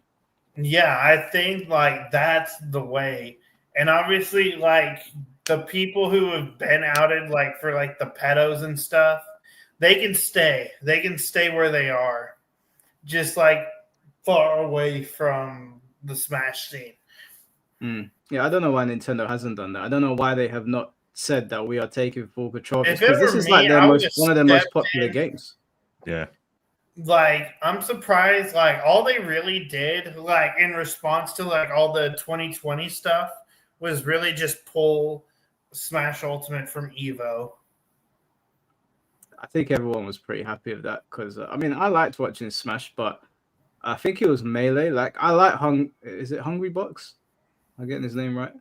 Yeah, it's Hungry Box. Yeah, Hungry Box, the Jigglypuff player, yeah. Yeah. I always appreciated what he did, because he used to make people kill themselves with that their own character would start making mistakes because he was so lame. But watching that Evo, bro, oh my days! Every time Melee would come on, I'd see Jigglypuff, I'd just leave. I'd be like, I respect it. I get the hustle, get your bread, but I ain't watching this shit. I can't watch it. So when they took it off the air, I was like, remember the block Snorlax deck? Wow, that was a mad pivot. Yeah, I do know that though. Yeah, that's another favorite of mine. Just a heads up. I like Stool. It's kind of like the Jigglypuff. I like Stool. I like lane play and I like Stool. So, but I know for spectators, it's horrendous. It's just going to lose numbers. No, it's so bad. I like you won't know him, but I like watching Foxy in top 8s because I know the top 8's going to overrun and it's going to fuck up the rest of the tournament because Foxy doesn't play to win. He plays not to lose. So he just plays safe the whole time and he will happily run the timer. And yeah, I like TCG like that. There's just not any mill decks. There's not any good mill decks. Otherwise, I'll be playing that. Yeah, like one time, and like I brought that to a gym leader challenge event. My first round, I get a fairy type mill deck versus my colorless mill deck, and we're just like, all right, this is gonna be fun. And we were laughing it up because we were playing a mirror of just annoying mill cards. Like I had the Bunnelby that attacks twice. I had the block Snorlax and everything. And you like how you like One Piece. One Piece. Yeah, the One Piece card games are apparently a lot more fun. I'll watch a game. I haven't actually watched a game of it, so I'll YouTube. I'm learning to play it now. I've got a leader. I've picked out a leader because my favorite character in One Piece is Akainu. So I was like, I'll run Akainu, but then I found out his card was banned. He was like just running a train on everyone. So they unbanned it recently. So I've picked that card and I'm gonna try and build a deck around that. But I still don't really know what I'm doing. My friends they know more about it. But when I was watching them play, it looked really fun. And it's gonna be the first time I actually play a TCG. Like I'm gonna have to put fighting games down for a bit and like learn this and get into it. Honestly, when you pick up TCGs, you may never come back to fighting games. Yeah, possibly. I mean, I don't think that'll happen for me because I love fighting games, but I'll definitely divvy up my time. Because we went to the the Bandai Namco store in Camden. I heard about it. I haven't seen it yet. Yeah, we went there. We sat down and played for a bit. Well, I watched them playing, and it looks really interesting. One of my friends battered my other friend. Like he had a Blackbeard deck, and his whole deck was like a counter to my friend. So it was just watching him die slowly.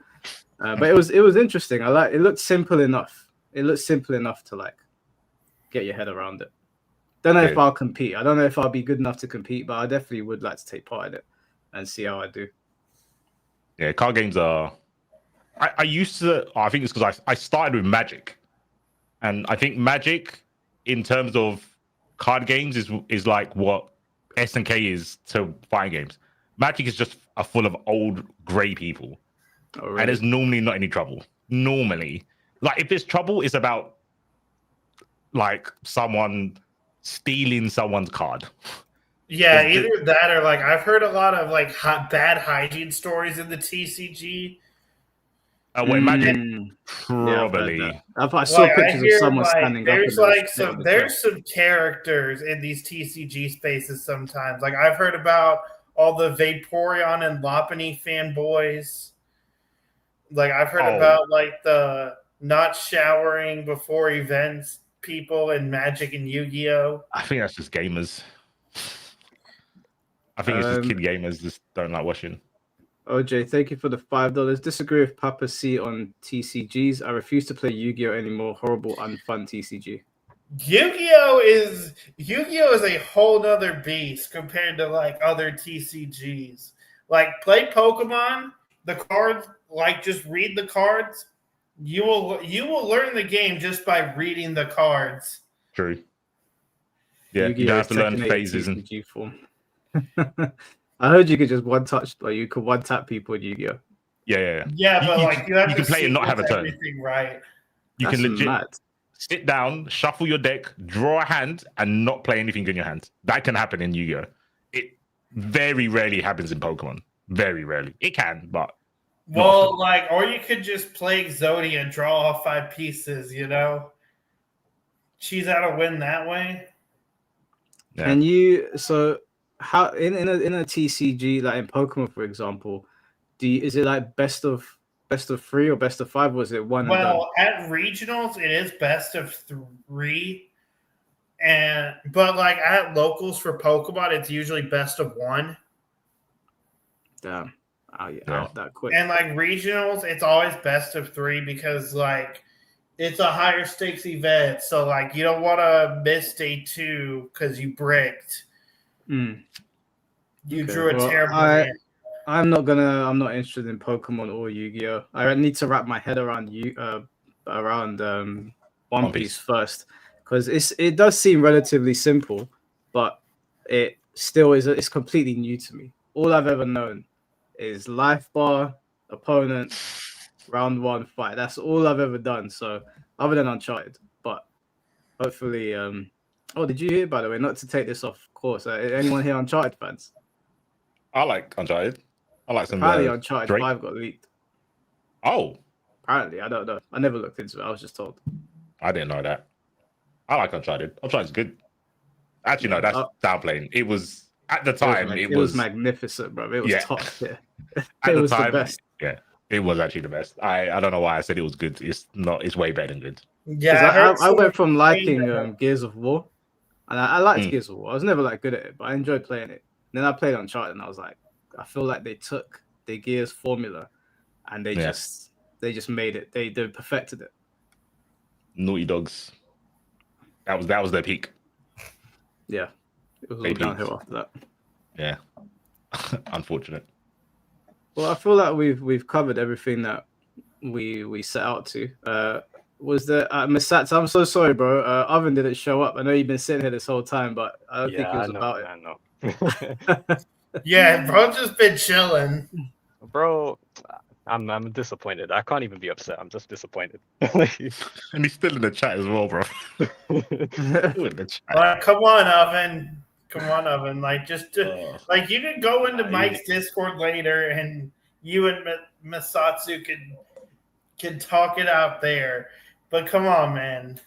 Because here's the thing. I guarantee I'm gonna leave, and then he's gonna start talking again. Just watch. 100%. I think he saw your profile picture. He saw the aura. He was like, you know what? I'm not built like that. Let me just saw that I didn't have 54 defense as well. Listen, I ain't got 54 defense. Okay, let's just get that straight. I looked while you guys were talking. Your defense is on 51 right now. So no way. Wait, does it say God of Destruction on there? Yep. That can't be right. How can it be on 51? But I'm almost at God 1, you know. I'll send a picture of it to you. Send source. What? You send I'll send a picture of it to you. Yeah, on Discord. Oven, did you say why you I never got it. Didn't want to jump on or can't? No, I'll send it to you. I'll take one and I'll send it to you. Well, do you know what? I might have 51 defense, but I'm almost God 1. I don't know why Alexi is laughing in the chat because you will never be God 1. You can't even spell God 1. Okay. You almost got one When with a your new random Mortal hotpicks Kombat as well. game comes, I'm gonna It's cook crazy. you on that as well. Anyway, yeah, he's not coming on the sets. He's not coming. Yeah, on. I'm not even angry. I'm disappointed. It is what it is, man. Urban Some Boy, people Urban Boy are was in the serial chat. He was yappers. upset. Urban Boy was upset that he couldn't clip me, but just gotta wait for the Tekken talk, I guess. Yeah, well, maybe you'll turn up to a Tekken stream. You can 1v1 him on that. No, he won't. He sounds like a Mortal Kombat player anyway, so probably not. All right, guys. Well, Papa C, was there anything you want to close on, bro?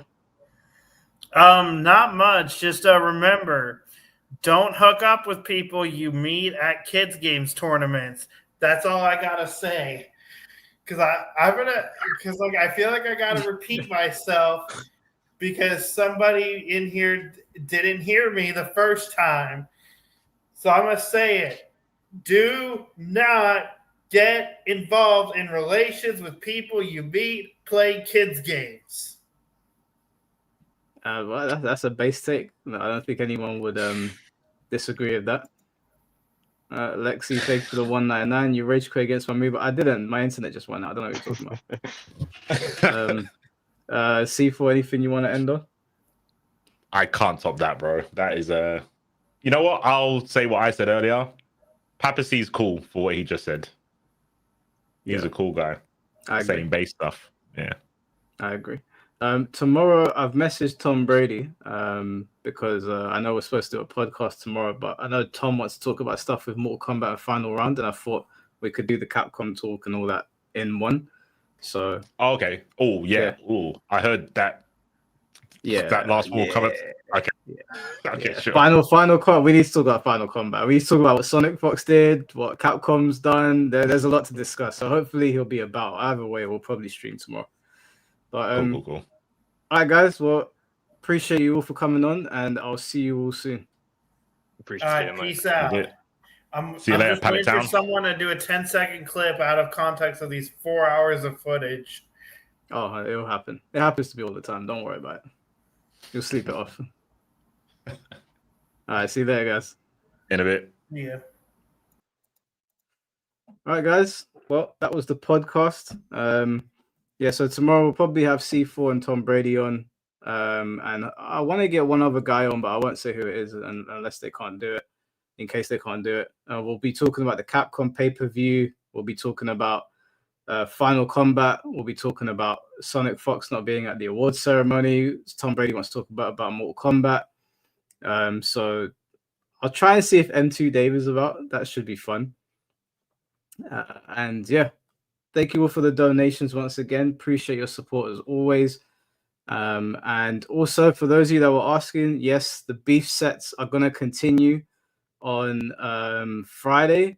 We've got our main event, which is King J versus Shinblade. The 10, obviously King J lost 10-0 last time. He wants his redemption. We've also got Porkchop versus Ayo Richie. We've got myself versus Lou Streets.